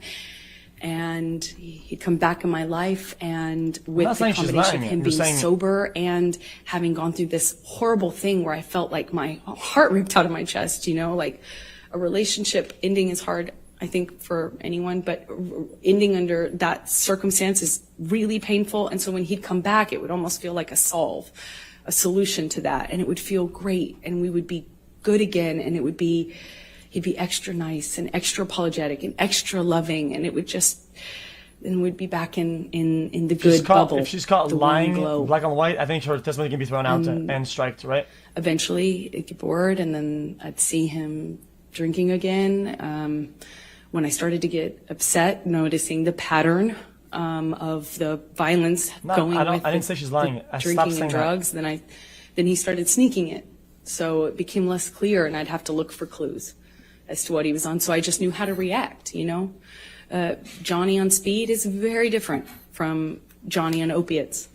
Johnny on opiates very different from Adderall and cocaine Johnny, which is very different from Quaaludes Johnny. But I had to get good at paying attention to the different versions of him. 2012, The crack I was cocaine in, spider, the I marijuana was in the beginning spider. stages of this, Remember just that? learning these patterns. I was just learning that drinking kind of correlated with the violence. And did you confide in anyone about these issues you were having? I think she can Objection say to if she- hearsay? I think she can say if she told anybody. As long as she doesn't say what she said. Right, right. All right. So did you tell anyone? Yes, I did. Who did you tell? I told my therapist. I eventually told my mom. And let's go ahead and take a look at Defendants Exhibit 150. 150, Can 150. you please get a permission to publish so we can see it, motherfucker?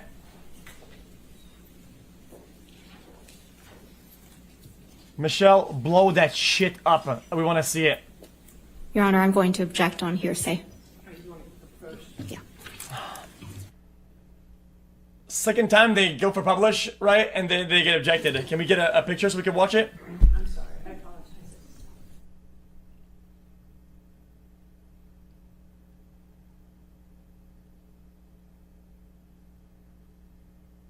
Guys, could they possibly ask for a bunch of stuff that they know is not gonna get published for one to slip in, or just display something? I feel like it's kind of weird if you do that. If you go to ask to publish evidence on screen a bunch of times, and they all get denied, it's kind of annoying. I feel like. Guys, I hope you guys understand. These stances I'm having, I can't back away from them. Oh, easy. Look, Candy! I told you guys! I told you he was eating candy. You guys said he wasn't? I told you motherfuckers it was candy. Jelly beans. Those are drugs? No, no, these are jelly beans. I can see the actual them. No, these are jelly beans.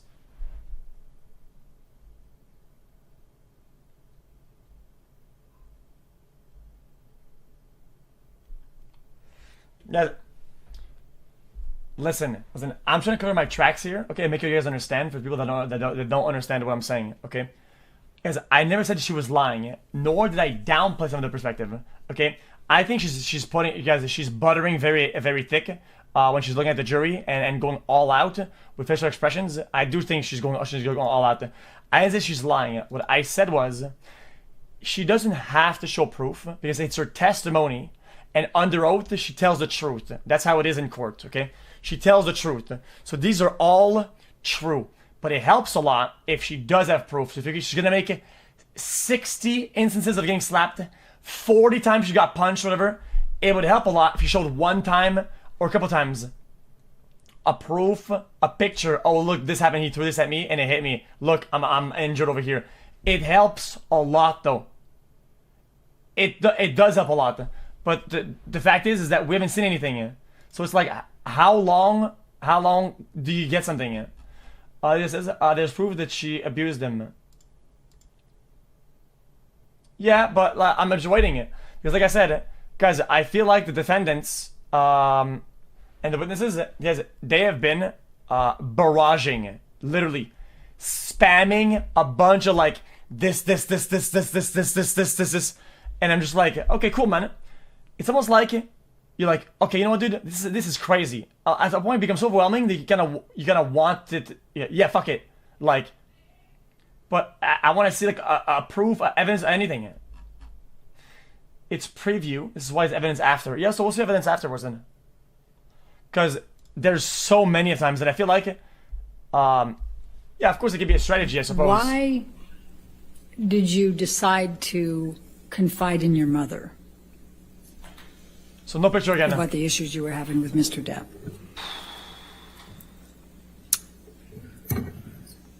I think I felt safe talking to my mom because I knew that she understood these dynamics and I'm gonna catch up to the broadcast. she wouldn't judge me for staying with him, for loving him, even though this was happening and was happening to me. Good, we're already caught up. I knew she would understand. And when approximately did you start confiding in your mom about your issues with Mr. Depp and the physical abuse? Objection, hearsay, compound. I sustain as a compound. When did you start confiding in your mother about the abuse you were suffering at the hands of Mr. Depp? I was confiding in her from the very beginning about the abuse, the psychological abuse, the Compound kind of control, is two the or more disappearing, questions the in not one. knowing where he was, then he'd come back and sometimes in the middle of the night, the constant accusations, like that sort of thing. I talked to her about probably from the very beginning. The fact that I was secret, I had to hide. I'm answering chat. They're asking. Couldn't tell any of my friends that I was with him for a long time because he told me everyone would blame me for the split with him and his partner. So I had to kind of sneak around and kind of get brought to his house, typically in a secretive way. And then he'd come to mine in a secretive way. And it was just all very, so very isolating. And I confided with her at the very beginning on that sort of thing, and then later opened up to her about some of the violence. I did it gently. First I just wanted to have someone to talk to about how scary it was. The rage and the uncontrolled violence, the rage that this man had, and why it was Objection, pointed Your at Honor. me. Hearsay. May we approach, please? Okay.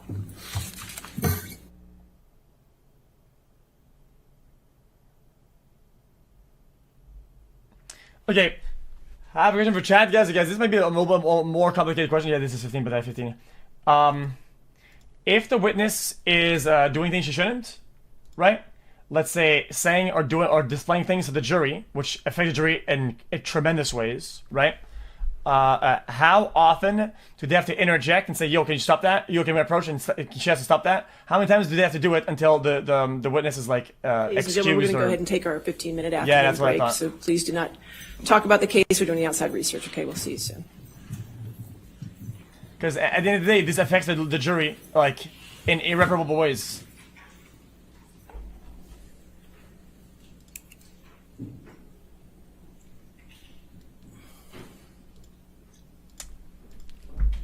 Yeah. If we stand, chat stand. Oh, gummy worms.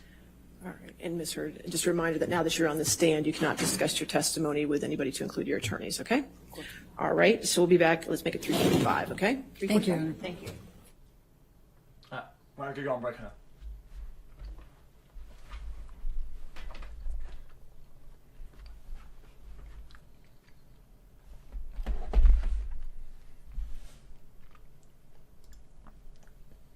They're gummy worms, but they're the truly berry ones. They're not very good.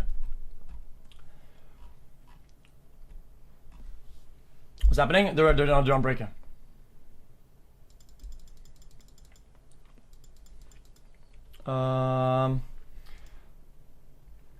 What day are we? May?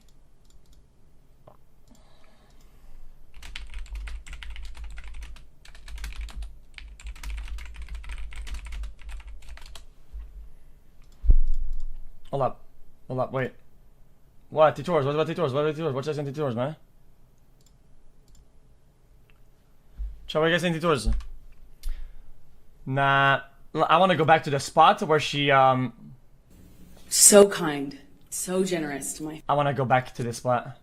window, and I remember just seeing my breath on the windshield, you know, on the glass of the window of the door, just seeing my breath and trying to will myself. Guys, when did she go hard on the jury and she does like the whole thing?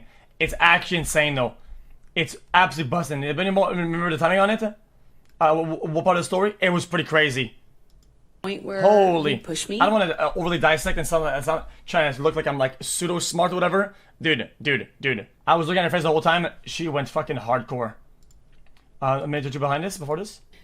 He tells me that he had put this trying to will myself to get up. At this point, we're sitting next to each other Here it comes. on the edge of the couch. Right, I was on the right. edge of the couch. Yeah, it's right here. And I'm all of a sudden realizing that the worst thing has just happened to me that could possibly happen to you. I realize that I wish so much he had said he was joking. Because it didn't hurt. It didn't physically hurt me.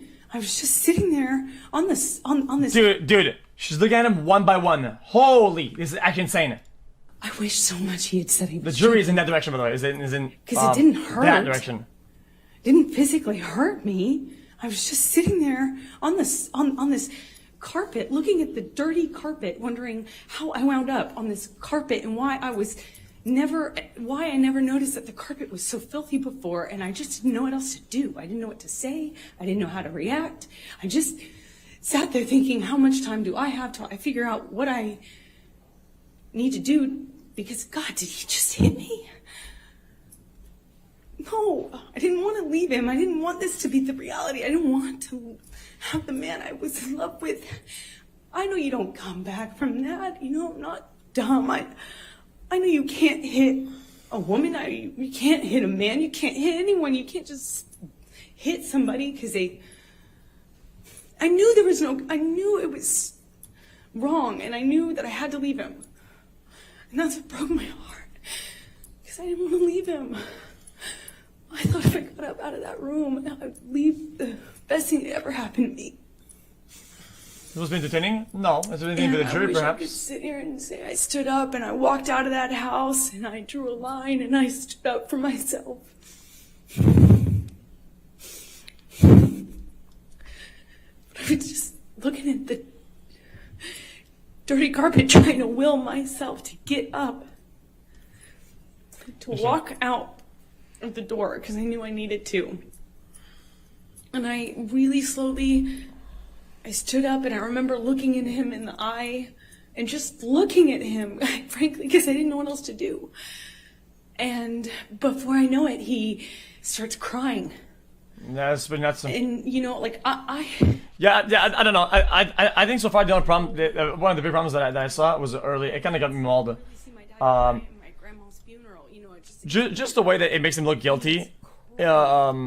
Early, when it's like at the beginning of a relationship, it's usually kind of like, oh, gets down on his knees and he it's at zero, you know. he's touching my hands and he's And it almost looked like she made it look like it was bad to flirt or bad to whatever, you know. I thought that was kind of weird. And whenever she flirted back, it was because, oh yeah, it's whatever. Oh, I don't know. put the monster away. That's why I thought it was very one-sided. I've done it before, it's done. But I feel like the jury can pick up on that. And I heard the jury picks up on that. Also, chat, earlier today, I missed the early trial. I want to go watch some of I it. just remember thinking that it was just Let's go to live parts. They're on break. Videos. I want to see what the madam said. They grill her. She got grilled. This was yesterday.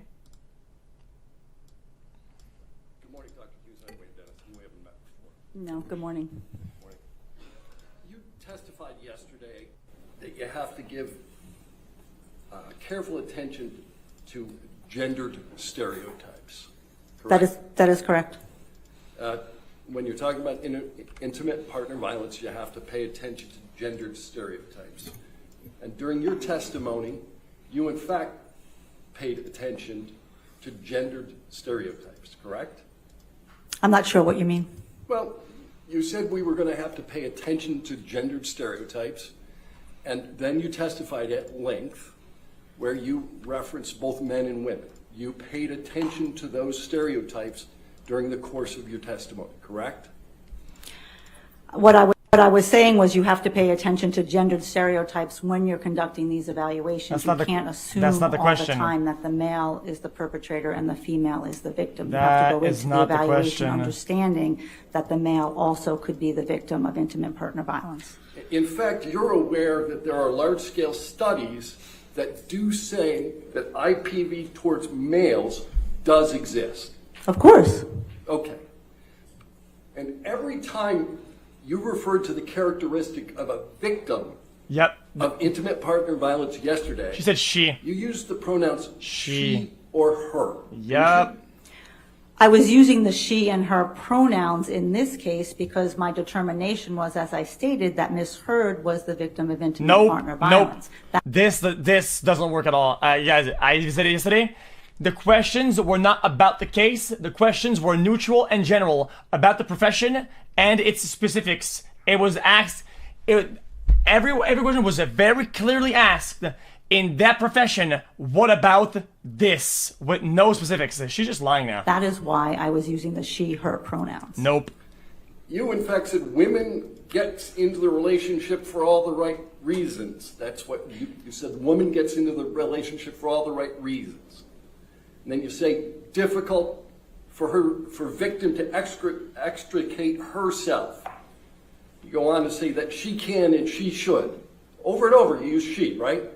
I believe in this case I did because I was referencing this case where I found Ms. Heard to be the victim of intimate partner violence. It doesn't mean that men don't get into the relationships for all the right reasons. If you say the victim, guys, it's like in a text. It's like when you write a text. I'm sure you had that in school, where or especially in writing in journalism, whatever. They put a name, okay? Let's say Johnny Depp, and then they'll say the actor, and it'll say the actor of that guy, and it'll say the artist or whatever, and they'll keep referencing it, and then they'll go back and they'll say Johnny Depp again or whatever the fuck, right? Not once did they mention the victim. Who is that? The girl, the whatever. It was never mentioned. It was clearly an attempt to look like it was answering a question as neutral in the whatever, right? But she kept saying she. That's obvious. I don't know why she's denying it. I believe they do.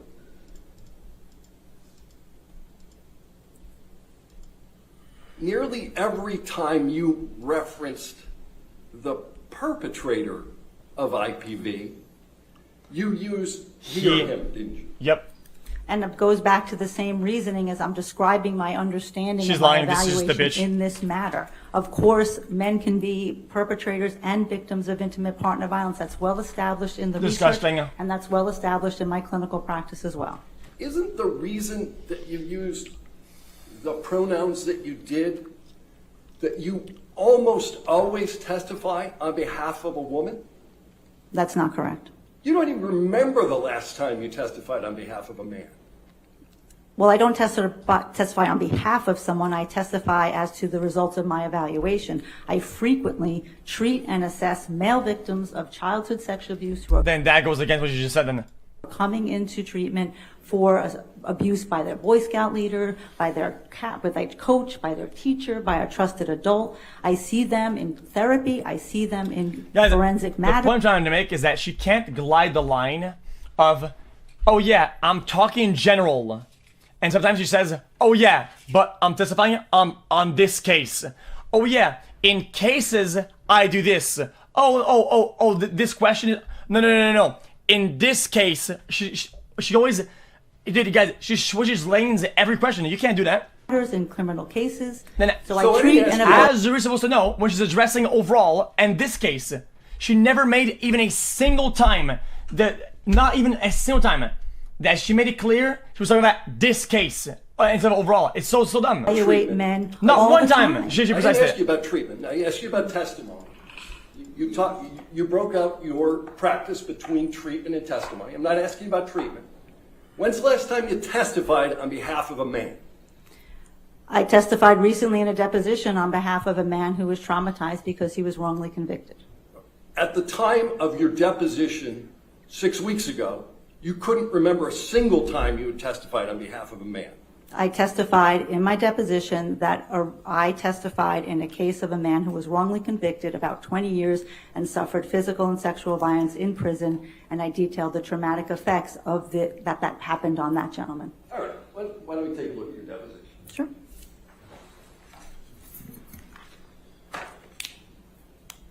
In prison. Oh, okay. All right, thank you. Yes. Thank you. Guys, I don't mean to be insensitive, guys. I'm just asking if you could shut right up. Is that a woman to man or man to man? I'm asking chat. So the man is still the perpetrator here, right?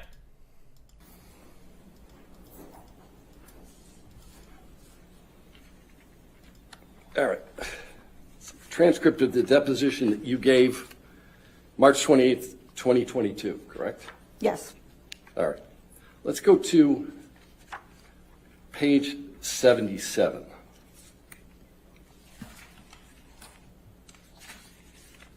I'm missing live content? I'm not.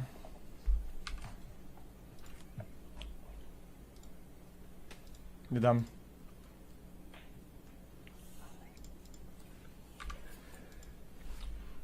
Cooked, liar, cook lord, idiot, Let's moron. look at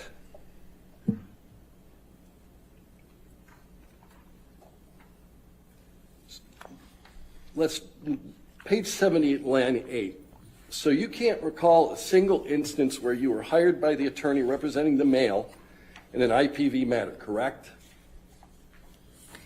In an IPV matter, not in a trauma matter or a child sexual abuse matter. Okay, so that's the distinction. You don't have any recollection of ever testifying on behalf of a male in an IPV matter. What? That's what he asked earlier. As I stated yesterday, the very first case that I testified in was in a same-sex intimate partner violence where the man was the victim of another man. I routinely treat and assess same-sex couples where then the female can be the perpetrator of another female and the male can be the perpetrator or a victim of his partner.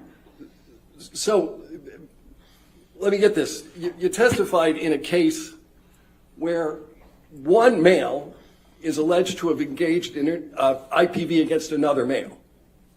Correct. All right. Okay. But that's the only one you remember. That's the only one you remember.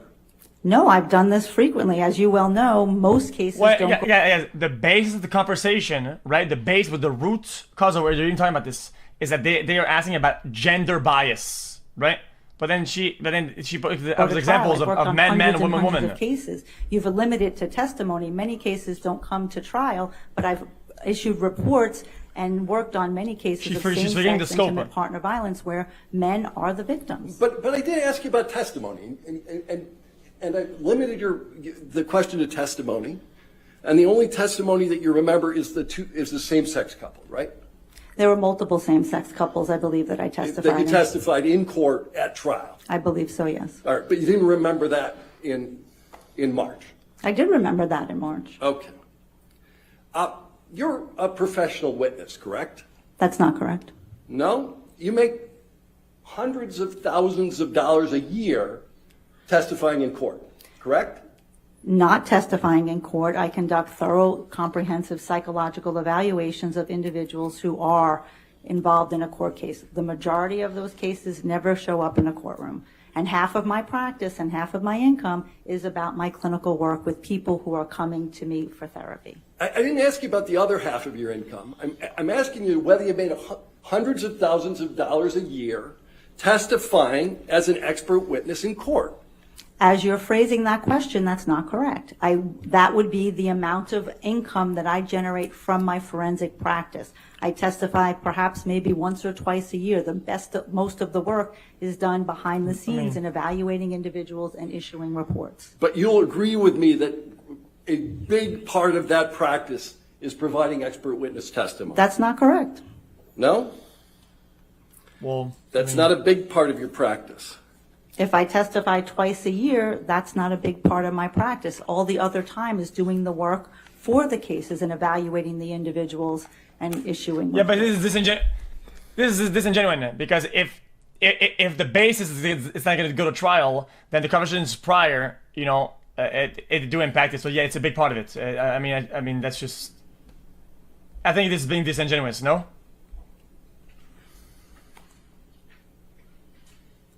All right. What percentage of work do you devote to forensic psychology? As I stated yesterday, I say half and half clinical, half forensic, but I also have a substantial amount of time that I use in the professional activities and serving on professional boards. So what portion of your practice do you provide expert witness services? I think you're using the expert witness services synonymous with the forensic psychology part of the practice. So the forensic psychology practice, what I do. Yeah, I don't know. They didn't get her to say it though. Unfortunately, she kind of went around the pot a little bit, and guys, I feel like she didn't really answer anything, but it is what it is. Job 8. Right, the drink? Yes, great. I'll watch it afterwards.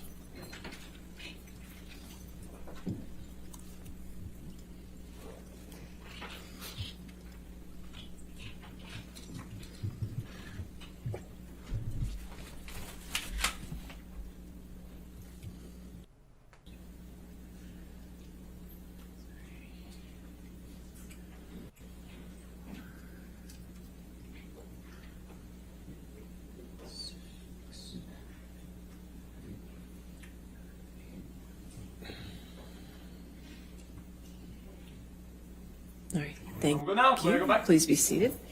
Your next question. Thank you, Your Honor. Don't be worried about it. Amber, I'm going to take you up to March of 2013. Can you describe your relationship with Mr. Depp during that month? And we'll start there.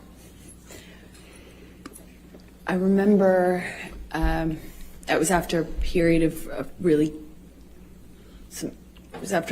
some peace, and then in sobriety. Johnny was sober, drinking Beck's, and my dad, who was struggling with alcohol and drug addiction at the time, had fallen off the wagon, and I remember he said, "Why don't we send sensitive topic equals look at the jury, each and every one of them.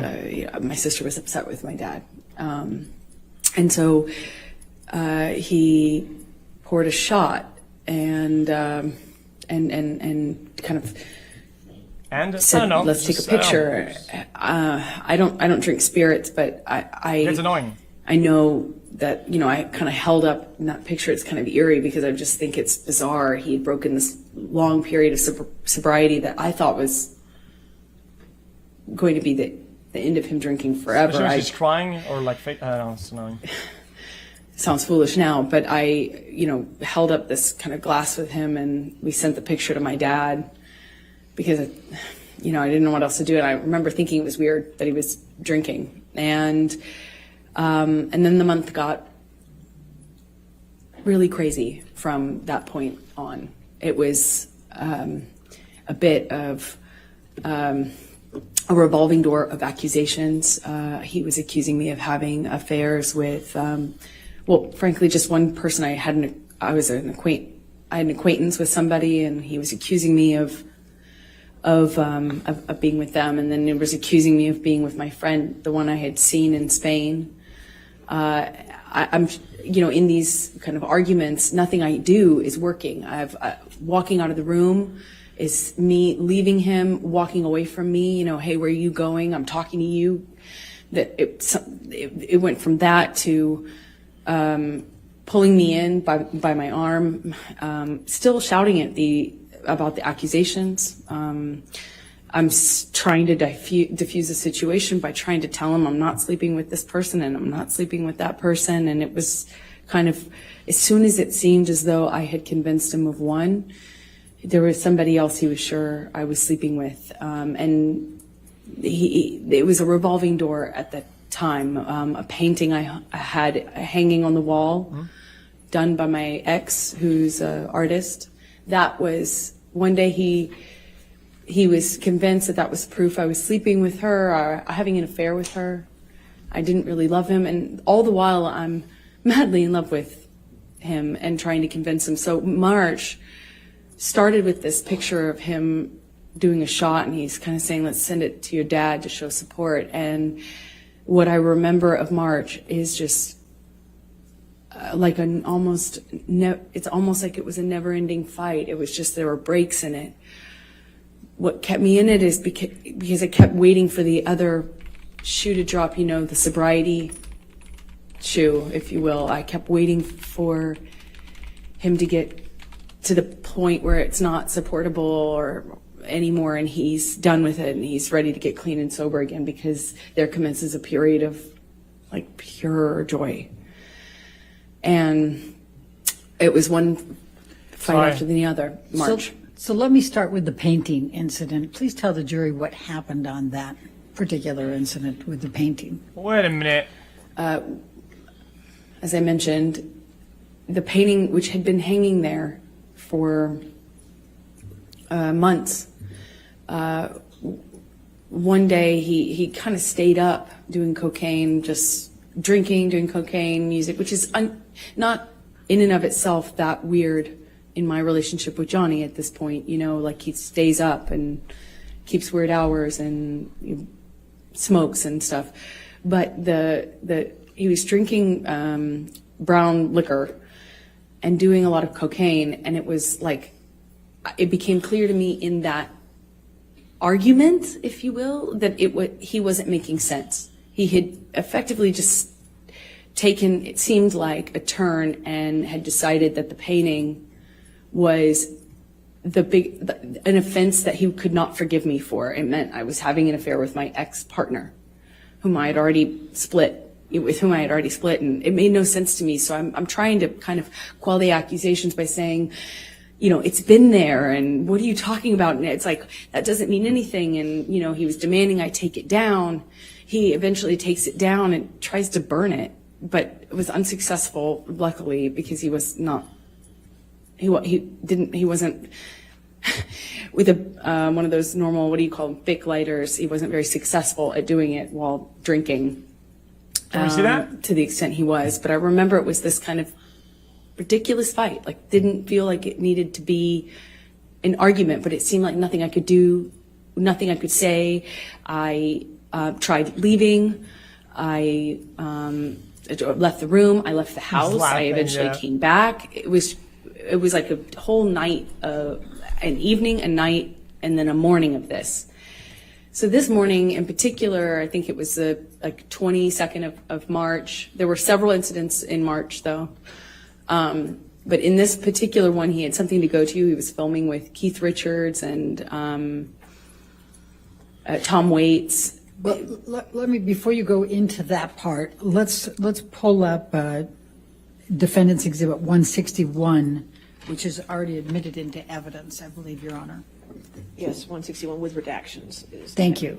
So nice. We're gonna see the And I'm going to the flaming picture. show you Defendants Exhibit 161. Publish that shit. Michelle The date on this is 3/12/2013, and it's a text exchange between you and Mr. Depp. Do you see that? I do. Okay. And the first one is from you to Mr. Depp. Why? Just thought you should know there exists a book. Is that to you? Is it to Mr. Depp from you, or it's vice versa? It's Johnny texting me. Just thought you should know there exists a book titled Disco Bloodbath. And then you say, we need that book. And you say, is this about last Friday night by any chance? And he says, how can you make me smile about such a hideous moment? And I'm not going to repeat the rest of it. Could you tell the jury what happened on that Friday night?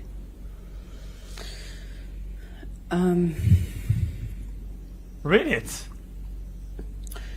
There were, like I said, there was a few different incidents in March. I believe this one happened in the Eastern Columbia building, which is one of Johnny's penthouses. They're in downtown, so a different part of Los Angeles. And we'd sometimes go there. So what was the problem with I these remember texts? he was accusing me again of sleeping with this artist, this musician who I'd never slept with. I was denying it. I barely knew the person. And then he was accusing me of sleeping with my friend in Spain.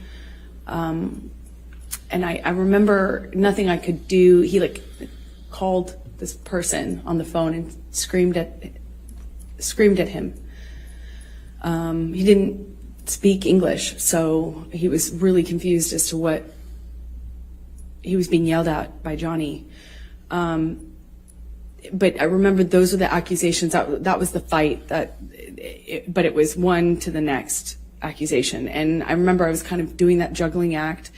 I was in one of these fights, I believe it's this one, in his downtown ECB, we call it, loft. And we're in the kitchen living room area, and he backhands me. And, it was, he wears a lot of rings. I was about to say. I remember kind of just feeling like my lip went into my teeth, and it got a little blood on the wall. Just that simple, a little bit of blood on the wall. As hard as it is to explain this. Exhibit? I was so caught up in the relationship and also very occupied in defending what I only could assume he believed, these accusations, that, I didn't internalize, I didn't make that big of a deal of it. I kind of pride myself on being tough, and, I don't make a big deal out of, smaller injuries. And I know that sounds horrible because and hard maybe to understand, but my best way to cope with it is I kind of, minimize it, make sure no one, make sure he knows that I'm tough and can't knock me down, and I make a joke of it, clearly. Make light. What? I don't get it. What? Make a joke of it? I'm How? going to, Michelle, if you can take this one down and bring up 170A. Good.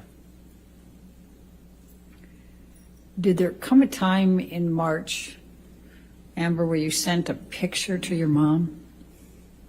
Good. Yes, this is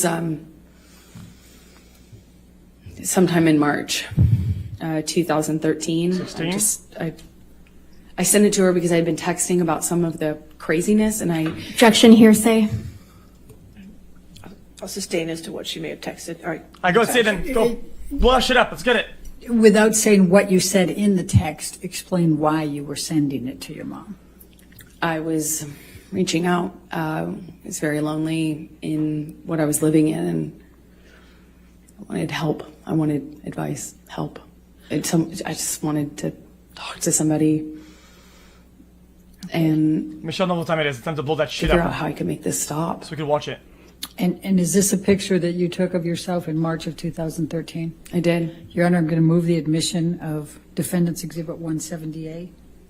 Any objection? No objection, Your All right, Honor. 170A in evidence. You can Okay. publish the picture. Thank you, Your Honor. Let's see it, guys. If I had PBS open, CBS. If it shows up on PBS, And how did you sustain that bruise, Amber? I had thrown a, wait, where's the blood? Johnny On the slapped wall. me. I walked away from him, and that made it worse. We got into like a shouting match. Oh, it's another instance. And he kind of did this thing with his body where I could tell he was going to hit me again. I picked up It's a bruise. I remember it kind of like a little pot, not a pot, but like a vase. And I remember I got away from him enough as he reels back. I threw it in his direction, and actually managed to get away before he got me. He grabbed me by the arm, and he kind of just held me on the floor, screaming at me. I don't know how many times he hit me in the face, but I remember being on the floor of my apartment, and I remember thinking, how could this happen to me again? Can you bring up 170? The face looks fine, but I guess we're gonna see a 170. 17 for sure. You don't know. I'm not done playing it. I think this is fine. Thank you, Michelle. I just feel like if she was hit, guys, If we can. the language is very important here. When she says, Started, it's at 3/23/2013, and if we can scroll up. hit multiple times in the face or whatever, and she takes This a is picture. a text message you know, exchange with your mom, correct? I want to see that. I mean, not Yes, that it I is. want to, Okay. but kind of we have to. Scroll down, I mean. Your Honor, I'm going to object to hearsay. Let's wait until we get to the spot. All right, and is this the picture that you sent to your mom on 3/23/2013? Yes, it is. Your Honor, I'm going to move the admission of 170, just that picture that's on the text. With no words?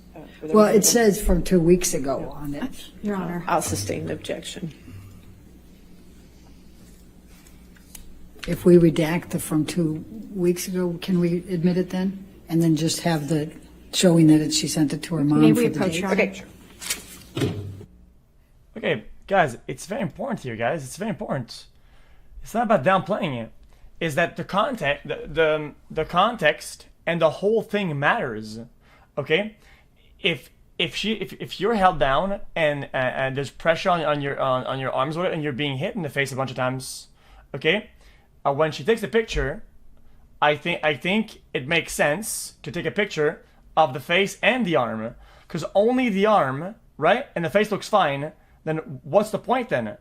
Because then it really shows that this kind of story behind the hits doesn't make sense.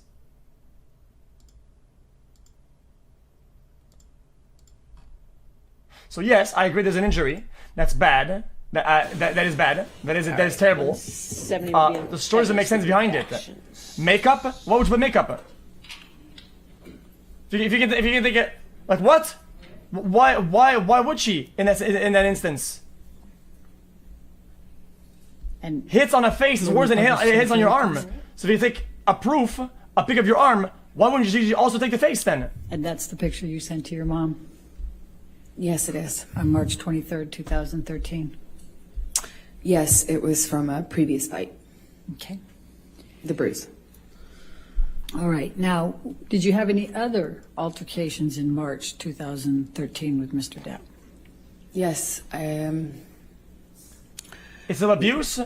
Well, we had. how do you know how it happened? If the we had story a doesn't make couple of sense. these fights in Orange that were around this time, one of which I started to tell you about the painting. You know, and I know I've interrupted you now twice on that, but I realize the jury doesn't. Can you tell them what you mean by orange, at Orange? Sorry, Orange was my apartment that I kept in Los Angeles at the time. And it was an apartment. What type of an apartment? I rented the top of a duplex. So it was a house with the landlord living on the bottom floor. I rented the top floor. How can you not? Thank you. How can you Now, not be biased? please continue when with she the literally painting, I'm sorry. fabricated pictures of her being injured when she wasn't. How can you nothing trust I the could- testimony it seemed and like trust nothing her I on the could say pictures to Johnny would when she's shown a convince him. pattern of doing that shit? He wanted me to remove the painting, and he wanted me to admit to this affair that I wasn't having. And I didn't want to admit to it because it's not true. So I held out, and he just drank more and did more cocaine. And I woke up the next morning, I think it was on the 22nd or the 23rd. I woke up in the morning and the breakfast table was like cocaine and booze. And I realized that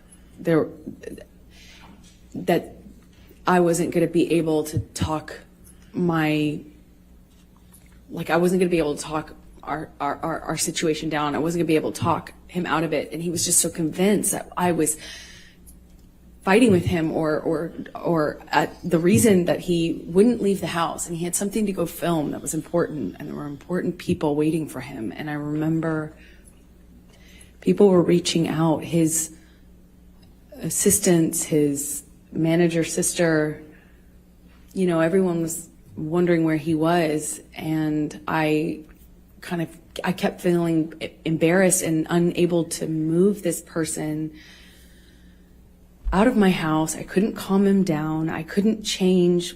He was just so intent on me admitting the details of this affair that I wasn't having. And me pointing out that the cocaine wasn't making his situation any better made me the bad cop. Then I'm the nag. So eventually I called my sister. He had a kind of a buddy-buddy relationship with her at the time. And at the time, she occasionally did cocaine. I didn't, but she did. So I was like, hey, come take over. Maybe you can buddy him and talk him into leaving the house, just getting out of the house. And she did. I remember his assistants trying to get him out. Eventually in the evening, I think early evening, he finally agrees to leave, but I can't tell our relationship status. I can't tell if he still is convinced of these things or if he's just going to sleep it off. And Did they testify on that? it's going to go back to normal sobriety, sorry kind of phase. And he was still upset, but seemingly calming down. So I agreed to go with him. He wanted me to go to the shoot. I had plans, so I kind of reluctantly agreed, but didn't want to set anything off. I didn't want to engage anymore. I didn't want to do anything that could be perceived as antagonizing him or engaging more. So I went with him. We grabbed the dogs. We get in the car. We're on the way there. We're headed up Sweetzer's, the street. It's a major street that leads up to Johnny's houses. He effectively owns the end of the street. It's like a cul-de-sac. So we're nowhere near his home, but we were driving up this street, and Jesus. he has the window down, he's smoking. It wasn't all the way down, but, he's constantly smoking, and at some point he starts howling out of the window and then grabs two small dogs. Well, one was Johnny's dog and one was my dog, but he grabs, if I remember correctly, Boo, his dog, slightly chunkier teacup Yorkie, and he grabs this teacup Yorkie and holds Boo out of the window of the moving car.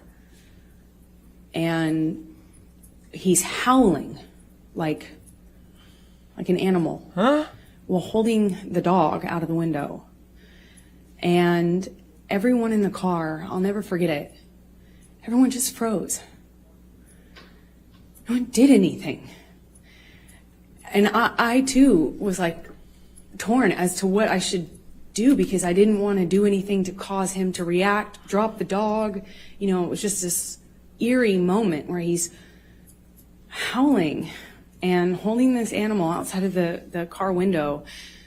And more than that weird memory is I have a memory of everyone just kind of not really reacting to him. Like no one really kind of did anything. He's a werewolf. I eventually kind of pulled his arms gently back into the vehicle and kind of got the dog back on the seat, and we continued driving, but no one reacted. It just kind of avoided dealing with it. We get to the house where he was filming this thing that he was late for, I suppose, for the day. And we walk in. Meanwhile, I've been bombarded by text messages and calls and conversations with everyone seemingly so stressed about... Objection, hearsay. All right. Just don't tell us what somebody else said, just what you observed. I understood everyone was stressed. They seemed stressed to me about the tardiness.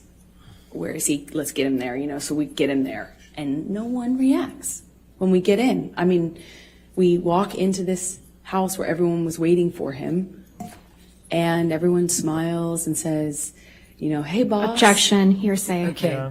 Sorry. Okay. Let's, Michelle, can we pull up 167? I want to hear the rest of the story. I want to hear the rest of the story. I think He does something, nobody reacts, they get there, nobody reacts, like nothing happened. What next? oh, it's A. Okay, then go ahead. Did it happen? Is it... Does Your Honor show that one to be in 167A?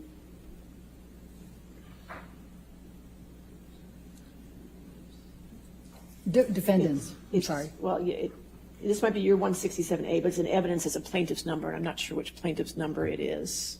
Well, motherfucker, twice, if a testimony is that nobody reacted in any way, anywhere from in to over there, I mean, did she imagine it? What the fuck is going on? I want to hear the story. Your Honor, I don't think it's this version of the photograph that's been admitted. So it's a different version. It's a Same different photograph, but a little different. Is that what we're... It's not the same photograph. Okay, not the same right, well, photograph. Then we'll go with it. Then what Okay. number is it? Do you recognize this photo?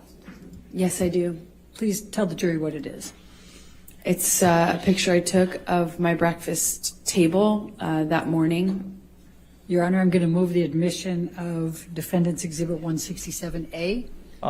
Is that the cocaine box one? Your Honor, may we approach? Sure. And here it comes. It's going to get denied again for the 4th time in a row. How many times in a row are you allowed to try to process things or whatever? Is there a cap? I asked earlier, is there a cap?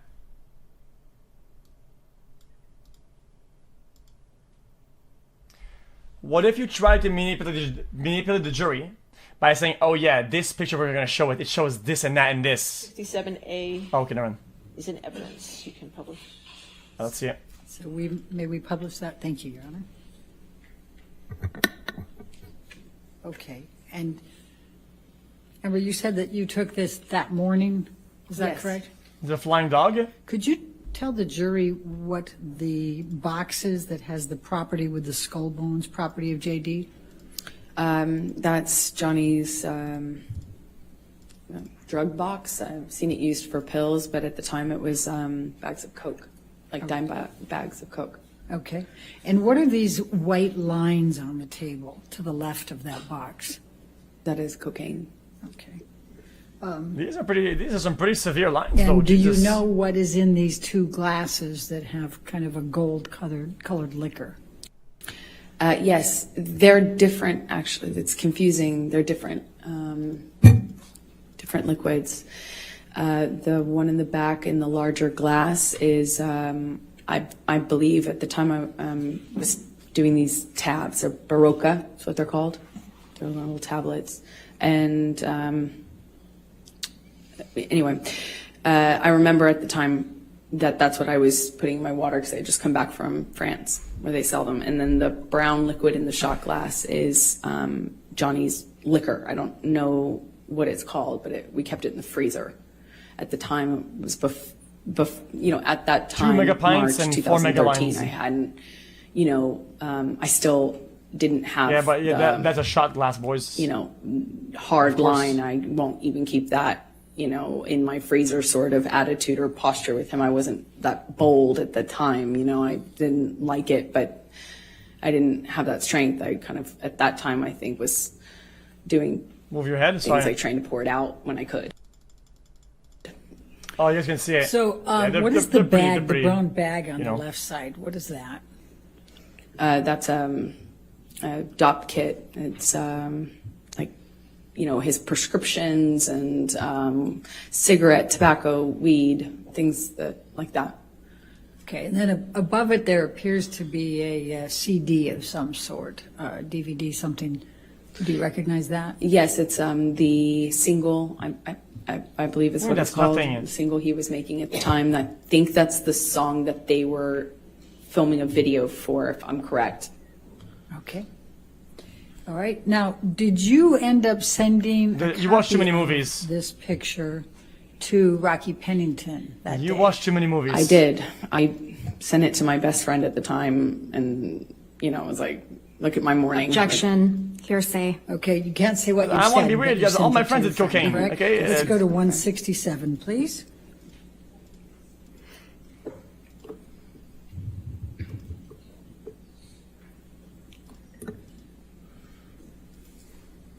And is that the Back in the email days. in which you sent this picture to Rocky Pennington on 3/22, Yes. 2013? I'd like to move the admission of the picture with the redaction of the message on it, with the top with identifier redactions, and we take out the rest of it.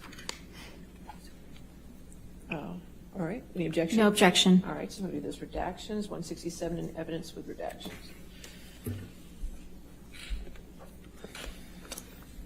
Let's see it. I want to see that.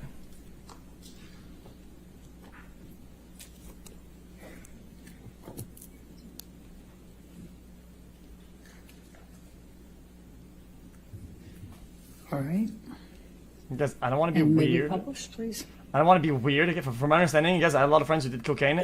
They'd take an actual key of their house, and they take like a small and mini is juicer this or a the mini scoop. They wouldn't do text message- fucking the email lines. that Like you these sent are to pretty Rocky severe. with That's a lot of juice, man. Yes. Okay. That's a fucking good juicer, man.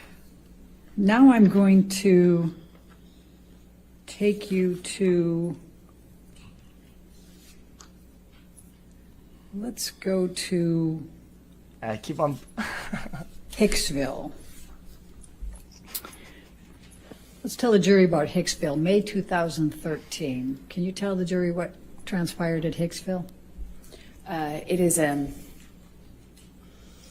a fancy trailer park, like a little hotel in the middle of nowhere, set up with these little trailers, and we had made a plan to go there with friends, and we were going to do, like laffy, as we said, laffy drugs, like mushrooms, eat mushrooms, sit by a campfire.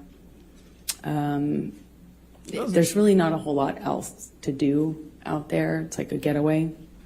We had made this plan, and it was going fine. It was like a, kind of like a party out in the desert with a few friends and campfire and music. And I don't know somebody brought MDMA. Mega shrooms. It was being passed around, and somebody who took it kind of was starting to feel the effects of it, I guess is the best way to describe. She kind of reacted in this way where when the MDMA hit her, she kind of, we were sitting around a campfire, all of us, and she kind of just leaned into me and put her, head on my shoulder and kind of grabbed my arm. I took it, to be the effects of the drug. Yeah. And I think I had eaten a mushroom cap, but was not feeling anything at the time. I don't remember feeling anything because the night just kind of changed pretty dramatically. Do we know dry or wet? Can we felt know anything of the effects of that for the courts? That was the environment we were in, and as soon as she kind of did this thing where she leaned into me, Johnny gets really activated. He gets really upset, and he starts. Well, at first she thought he was kidding too. She thought he was kind of making a joke. I think we all did. Everyone kind of responded at first, that like it was a joke. But he was like, "Hey man, what are you doing? What do you think you're doing?" And she kind of giggled and kind of leaned into me more, and I knew in my body just instantly that it wasn't a joke. But she didn't. So she's kind of still attached to my arm when he says it again to her louder. He says, "Hey man, you think you're touching my fucking girl? You think you're touching my fucking girl? That's my fucking girl." And he gets louder and louder. And she kind of did this thing, half understanding what was going on. I think she kind of started to cry at this point, but she kind of threw up her hands, and Johnny grabbed her wrist and kind of twisted it and pulled her into him and said, "Do you know how many pounds of pressure it takes to break a human wrist? Huh?" And he kind of held her, and she just looked frozen. And she's crying, and was just denying understanding what was going on. I stepped in. I kind of take Johnny's arm around, kind of take Johnny's hand, and kind of we start communicating. I don't remember if he immediately was accusing me or if it was sometime after. I wish I remembered, but we agreed that we'd go and talk about it in the trailer. So we walked to the trailer, and when we're in the trailer, Johnny, by the time we get into the trailer, Johnny tells me that I had been instigating asking for this, and that I had invited it, and that I hadn't been honest with him about my relationship with this woman. And I didn't really know her that well. I mean, I actually don't know her at all, but isn't everybody fucking bust at that point, though? At that point, I remember it's been a while in the story. Under like completely fucking cooked up, and that that I had something with her. I'm trying to diffuse that. I'm trying to calm him down, and he just turned all that. It seemed like he turned all that rage onto the trailer itself, and he just started smashing things. He picked up something on the table and threw it right into the glass cabinet. He hit with his hand a wall sconce. He cleared the tabletop on the little fold down like kitchen dining room area in this trailer. I mean, it's a trailer, so there's only so much you can do. And he's screaming at me, just screaming at me. And I eventually go back into the bedroom area. He comes into the bedroom area. We had what I can only describe as it sounded like nonsense from him. It wasn't making sense. I think she's getting high now. I realized that he's just probably really high. Because it wasn't making sense anymore. It wasn't like a direct accusation. He wasn't hearing me when I was saying I wasn't involved, wasn't cheating on him. I wasn't secretly trying to engage this woman in some sort of sexual affair. And then it became clear to me he was like looking for something. He cleared things off the bed. I went into the bathroom, and as I come out, he asked me where it is and how long I've been hiding it. And I was like, what are you talking about? Hiding what? And he says, you know what I'm fucking talking about. You know what I'm fucking talking about. Be honest with me. Where are you hiding it? And he kind of like makes to look into the bathroom. You can smell it. I gestured to the bathroom, which was to my right. I kind of like gestured to him, and I said, like, what am I hiding and where am I gonna hide it? And we're standing in this little hallway area outside of the bathroom, and he starts, what it feels like patting me down, or saying he's patting me down. I can't recall, but he ripped my dress, the strap top part of my dress. I had just dyed this thing myself pink, and it's just one of those things. I was like, that's I just finished that dress. And he's like grabbing my breasts, he's touching my thighs, he rips my underwear off, and then he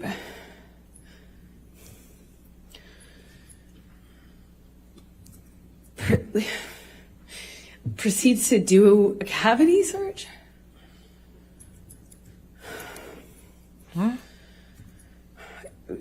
He said he was looking for his drugs, his cocaine, his coke. I was wondering how somebody who didn't do cocaine and was against it, that was in and of itself causing problems in our relationship. How could I hide? Why would I hide his drugs from, like he was insinuating that I was doing it or something? It made no sense. Wait, what? Wait, wait a minute. That's bad. That doesn't make sense. Telling me we're gonna conduct a cavity search, shall we? Like, just shoved his fingers inside me.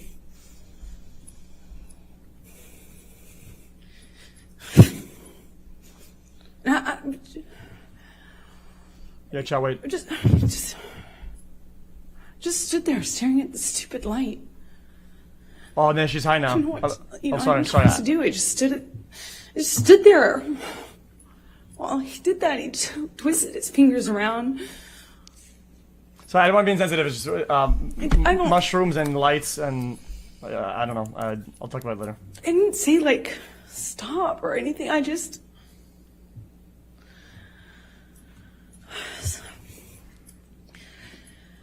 So the next morning, what transpired? I'm not trying to be funny. I'll talk about it later. Chill out.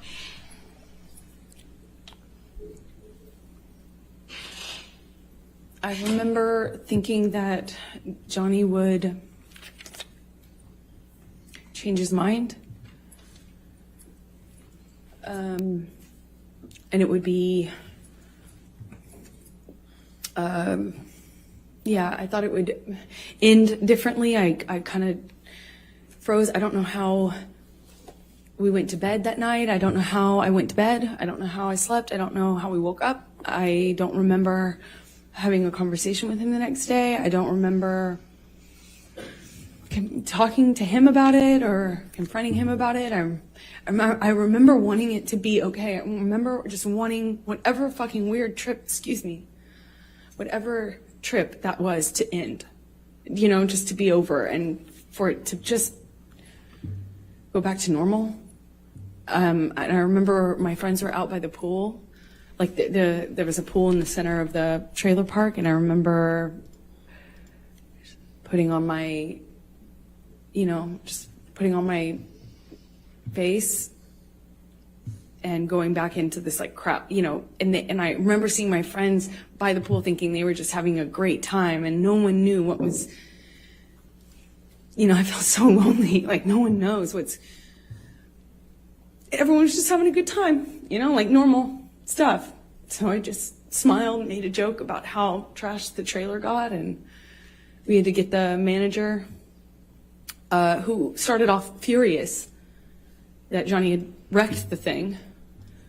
And then he had this like black mesh tank top, not tank top, it was like a meshy kind of shirt on. And I remember he came into the trailer and looked around and was like, whoa, what happened here? Whoa.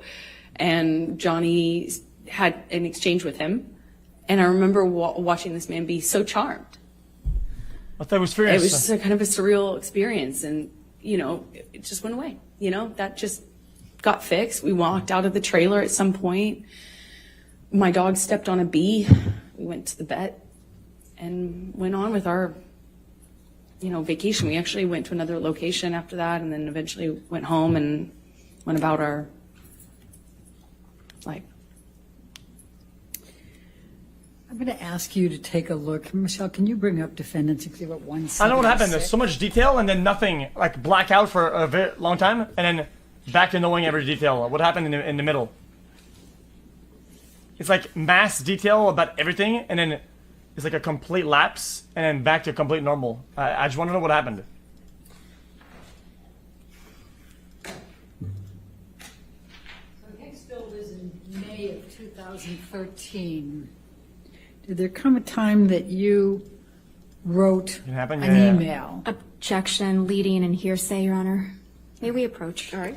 Guys, I wasn't making a joke. It's just because shrooms and like lights, it'll cause them to have the more like a brilliant type, the more like a attracting to look at that thing. So whenever she says in the trailer, and she said, "Oh, I look at this stupid light," I just thought, "Oh, I think she's kind of high on shrooms," and it probably kicked in at that point because she's looking at the light and she remembers looking at him. That's all.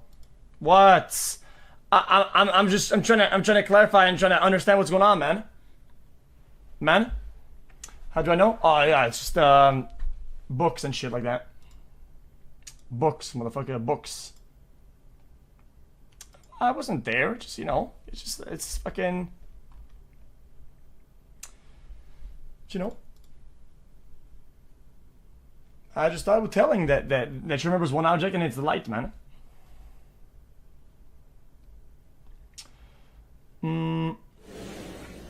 Yeah, she didn't do a lot, but I mean. In June 2013, how were you feeling about your relationship with Mr. Depp? May we have the exhibit taken away from? Sure. Thank you. By June, I was so torn. I was so in love with this person. Because when it was good, it was so good. You've never felt love like that. At least that's how it felt. Oh, the love bomb narrative, I think. So much. I felt like he recognized me and I recognized him, and there was just something there that. Oh, tear, hold was up. The love of my life. Wait a minute. No! And he was. He was. But he was also this other thing. He was also this other thing. And that other thing was awful. Awful thing that would come out and take over, and it was, you couldn't see the Johnny I loved underneath it. It was this other thing. And no one told him. No one was honest with him. No one, you know, he'd pass out in his own vomit. He'd lose control of his body, his, you know, he'd lose control, and everyone would clean up after him. I cleaned up after him. I mean, this man lost control of his bowels, and I cleaned up after him. his security cleaned up after him, changed his pants in front of me. He would pass out in his own sick. He's laughing. You know, and then he'd walk around saying he didn't have a problem. Until he did. Until he couldn't support it anymore, and he'd get clean and he'd get sober, and then he was this thing again. This thing that made me feel so loved, that made me feel like... I feel like the Lord told him that it was ironic and that he lost one of his bowels. Like my... The bowel expert. My soulmate. As the silent cheesy pooper. As that sounds, I just felt like he knew me. The pooper I bandit. recognized something in him, either some part of my makeup and my background or something that I just got it. And I loved him and understood him. It just got so scary, the other part of him. And in June, I wanted to leave him. Well, she wiped nothing. I saw that. I didn't want to leave him. I wanted to leave him. I wanted him to get better. And he expressed to me so many times when he was in that period of getting clean and sober, he would tell me, "You saved my life. Baby girl, you saved my life."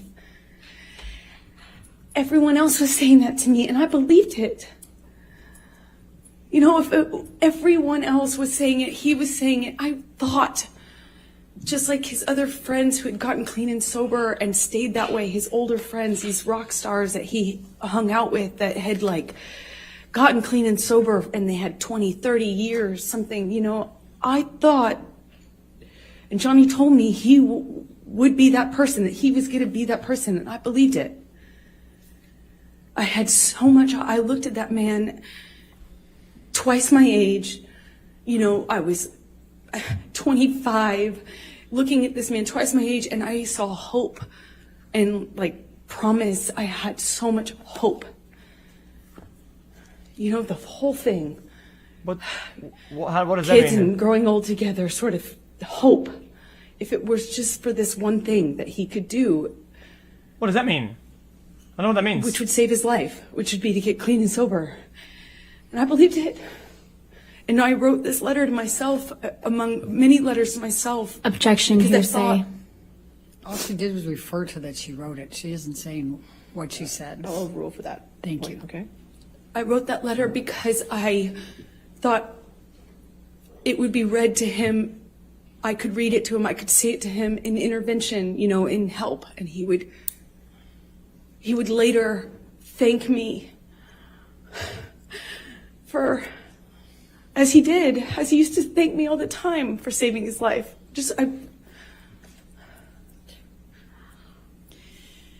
Did there come a time later in June that you finally met Johnny's kids?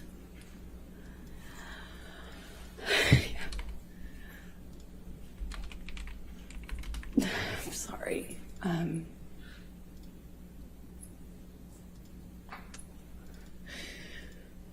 Yeah, I finally met them in the summer of 2013.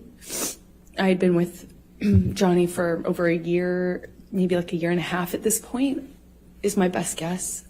And I was dying to meet them, you know, dying to get to know these kids. Do I think the jury knows it's fake? I mean, there's no nasal congestion, and also she's not having any sort his of daughters, speech and actually, pattern and Jax, changes. both of his kids' art on my fridge, and I had never even met them. You know, Johnny had brought them over one day and kindly given them to me, and I had them up on my fridge because I felt like I knew them, just how much he talked about them, and I finally got to meet them at the Lone Ranger premiere at Disneyland. Summer 2013. So then I'm going to jump to, and it's not much of a jump, to June 26, 2013. There was a plane ride to Russia with Johnny. You're kidding, right? So then I'm going to jump to, and it's not much of a jump, to June 26, 2013. There was Sorry, I'm just cleaning up my a plane ride to Russia with Johnny. Do you recall that? Yes. Well, tell the jury about that particular event. Well, that was the first and last time I ever decided it would be a decent idea to do drugs with Johnny. I did MDMA with him on the plane. On the plane? Which was as stupid as it may sound. That doesn't sound very smart. I just had never, I was very against, obviously the cocaine had been a problem. I was very much against him using cocaine. I was against the drinking, supportive of the sobriety, but I'm 26 maybe, ish.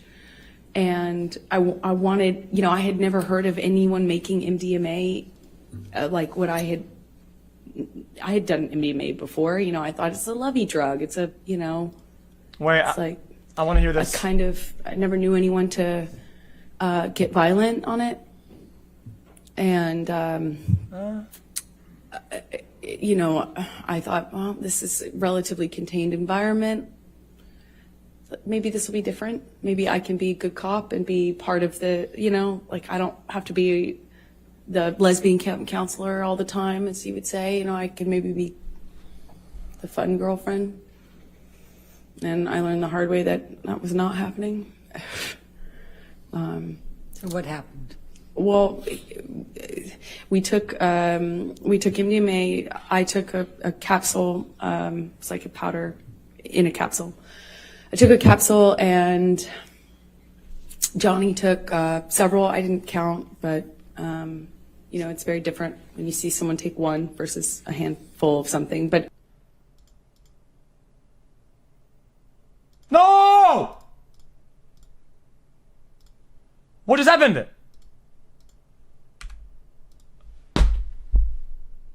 The attendant got involved. The flight attendant came by. Was engaging with us. I don't think that they're really. It felt YouTube is like so it bad. was before the effects of the drug took over. It was relatively quick, soon after we first took our dose, if you can say. And the flight attendant, Johnny offered her some. She of course said no. And then after some back and forth between them, Johnny convinced her that it would be fine. So she acquiesced and took MDMA with us. And within a few minutes go by, and the same thing happened that happened on the mushrooms at Hicksville with the woman Kelly Sue, who I've told you about. Flight attendant got friendly with me, but just friendly, just a few minutes. MDMA friendly, was kind of. I'm a woman. He's a man. A few minutes. What? More comfortable with me physically. She kind of leaned into me. Can we get a drug expert on stand to try to rectify that? Before it crosses the fucking blood-brain barrier, it takes about 35 from the stomach. Drugs, 35, 40 minutes, maybe. Johnny 20 grabs her hand and tells her not to touch me, and she kind of reacts in a way like she's defending herself and was trying to clarify, and he grabbed her by the wrist and slammed it down on the table and told her he could break her wrist. And I remember thinking, I've heard this before. And that was a pattern that would repeat itself a few times. These things would happen in these kind of cycles where there would be a certain element that would get filtered for a while, whether it's an accusation or a gesture, and that would be the thing that he looped on. I called it loops. And he grabs her wrist and he tells her he could break her wrist.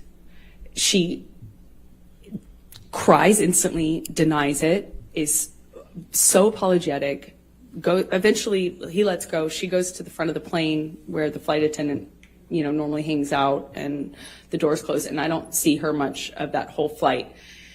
We land in Russia, and I don't really remember I don't recall any violence on the plane between Johnny and I, but I remember feeling this tension because I was wondering when it was going to aim at me, because he had this particular thing at the time I understood he had a particular thing, a sensitivity about me and women, because I had a female partner.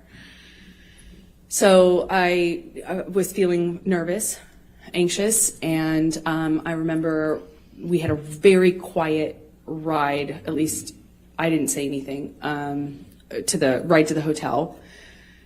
And almost as soon as we get into the hotel room, Johnny's accusing me of effectively having engaged that, caused that.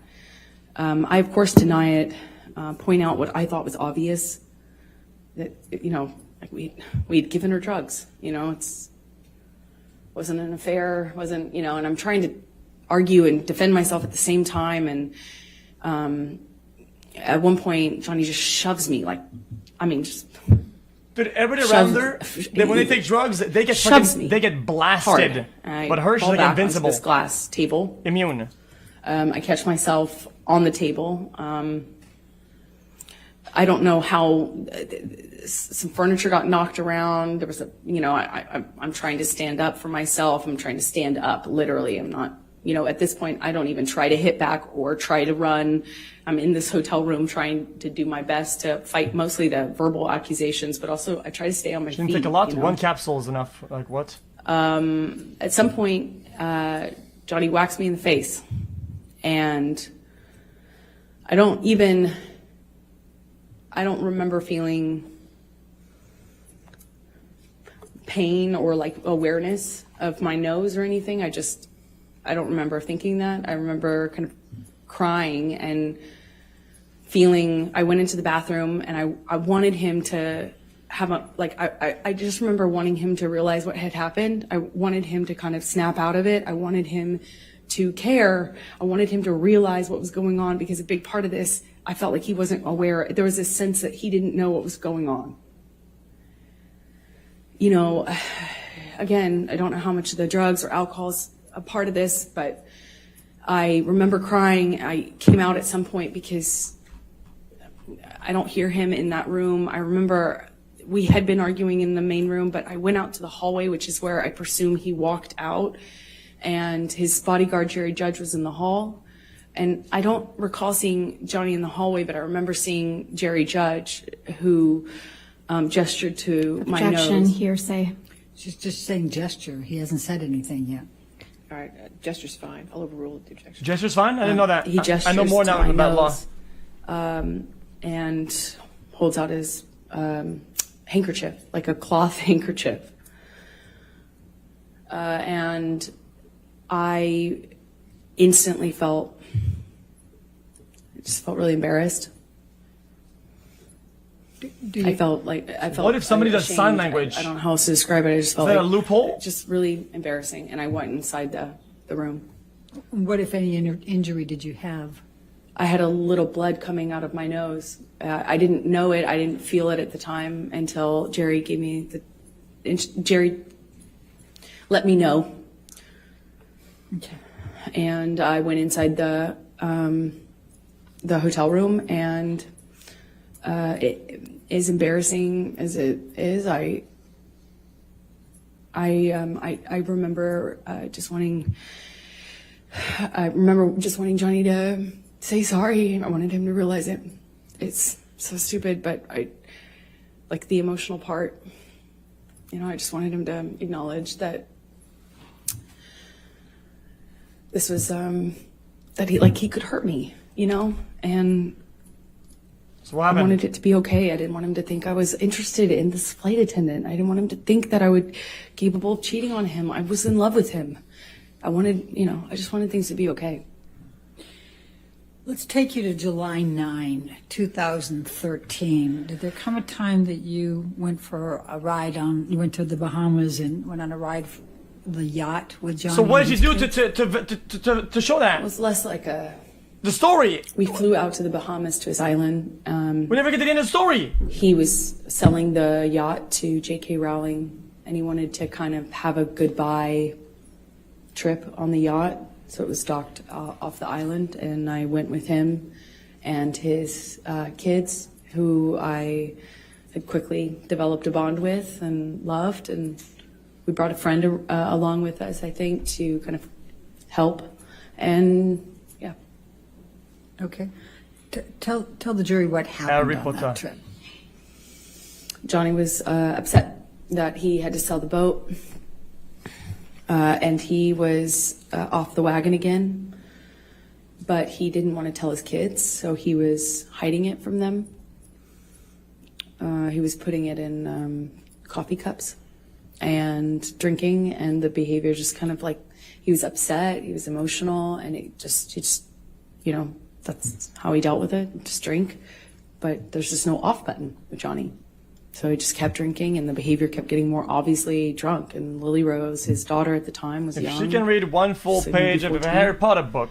And she started to get panicky and started to ask me questions about his drinking. Objection, hearsay.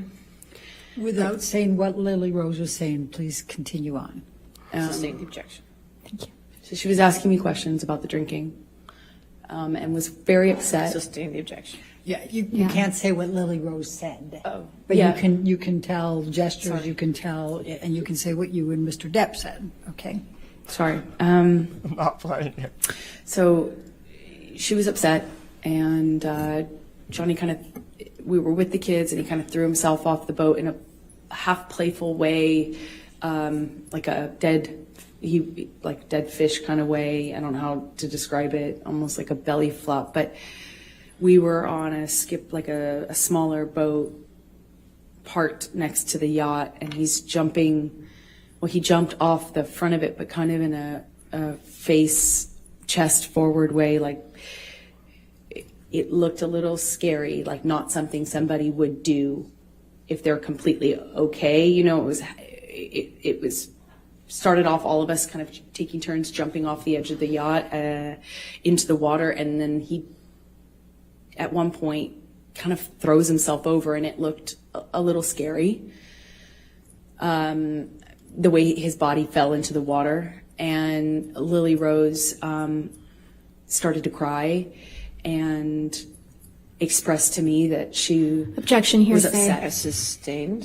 You can't say what she said. You can say, you can. She needs to stop doing that. She has to. Expressions or observations. But She's you doing it can't on say what purpose. Lily If Rose this is said. fucking rehearsed, she Lily has to stop Rose doing that is shit. crying, and then the crying becomes like a panic, like almost like a panic attack, like rapid breathing, crying. What? Lots of questions. It's not easy, And I'm but also holding it's her, easy to get free I'm points with the jury doing it, comforting though. her, And Johnny comes in, and within a few seconds, I realize that he, kind of shifted his attention on me, and then he seemed very angry. He asked Lily Rose to leave.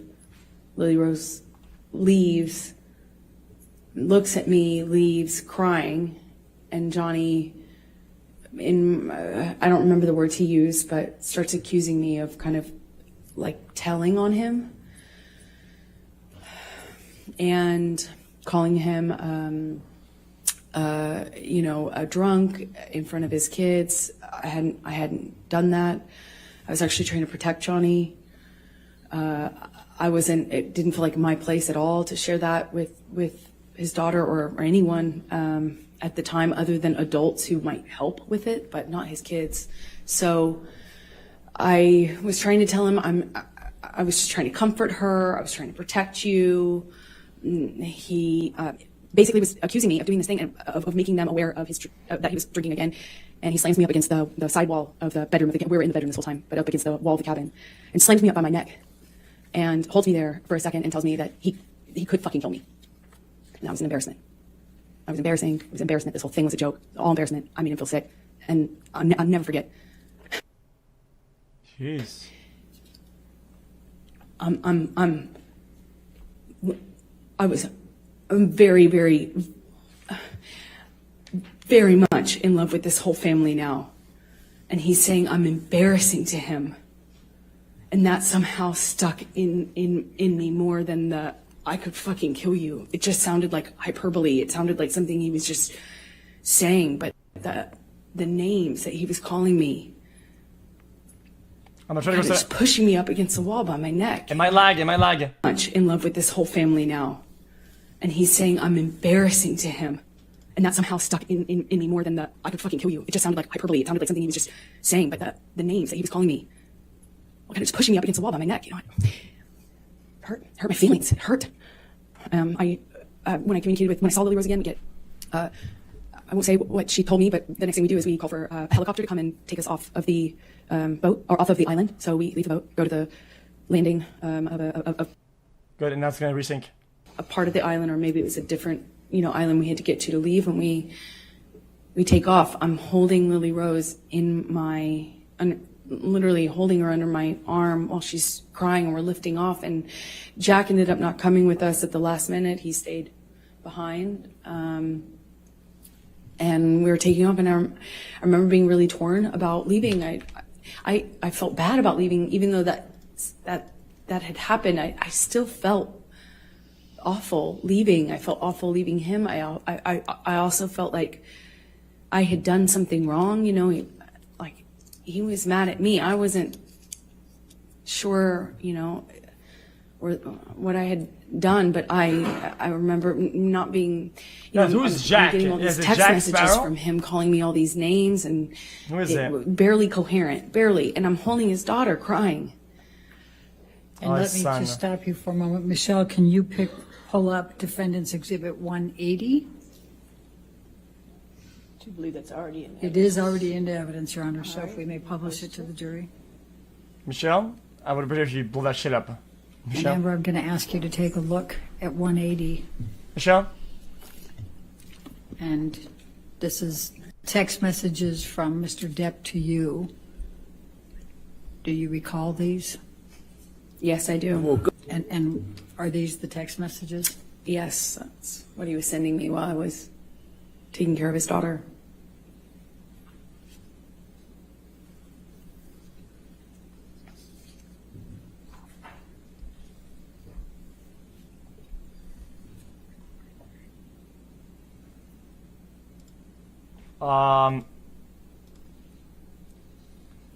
History, live testimony. Maybe they have the evidence of it on their channel. Hold up. Nope. Who's cutting hair in the salon? Who's doing that shit, man?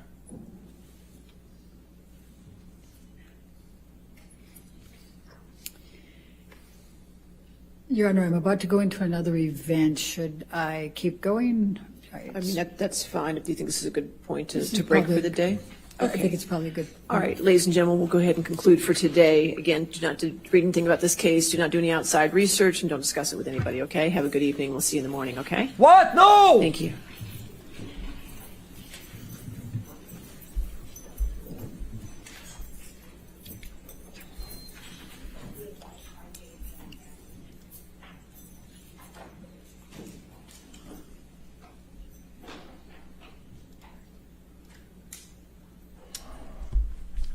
I'm only standing up because my candy's far away now. I only have one left.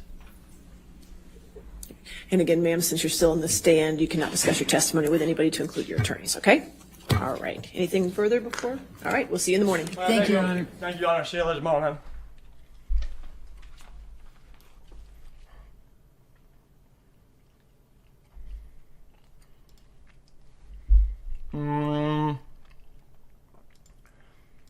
So is tomorrow cross-exam from the get-go?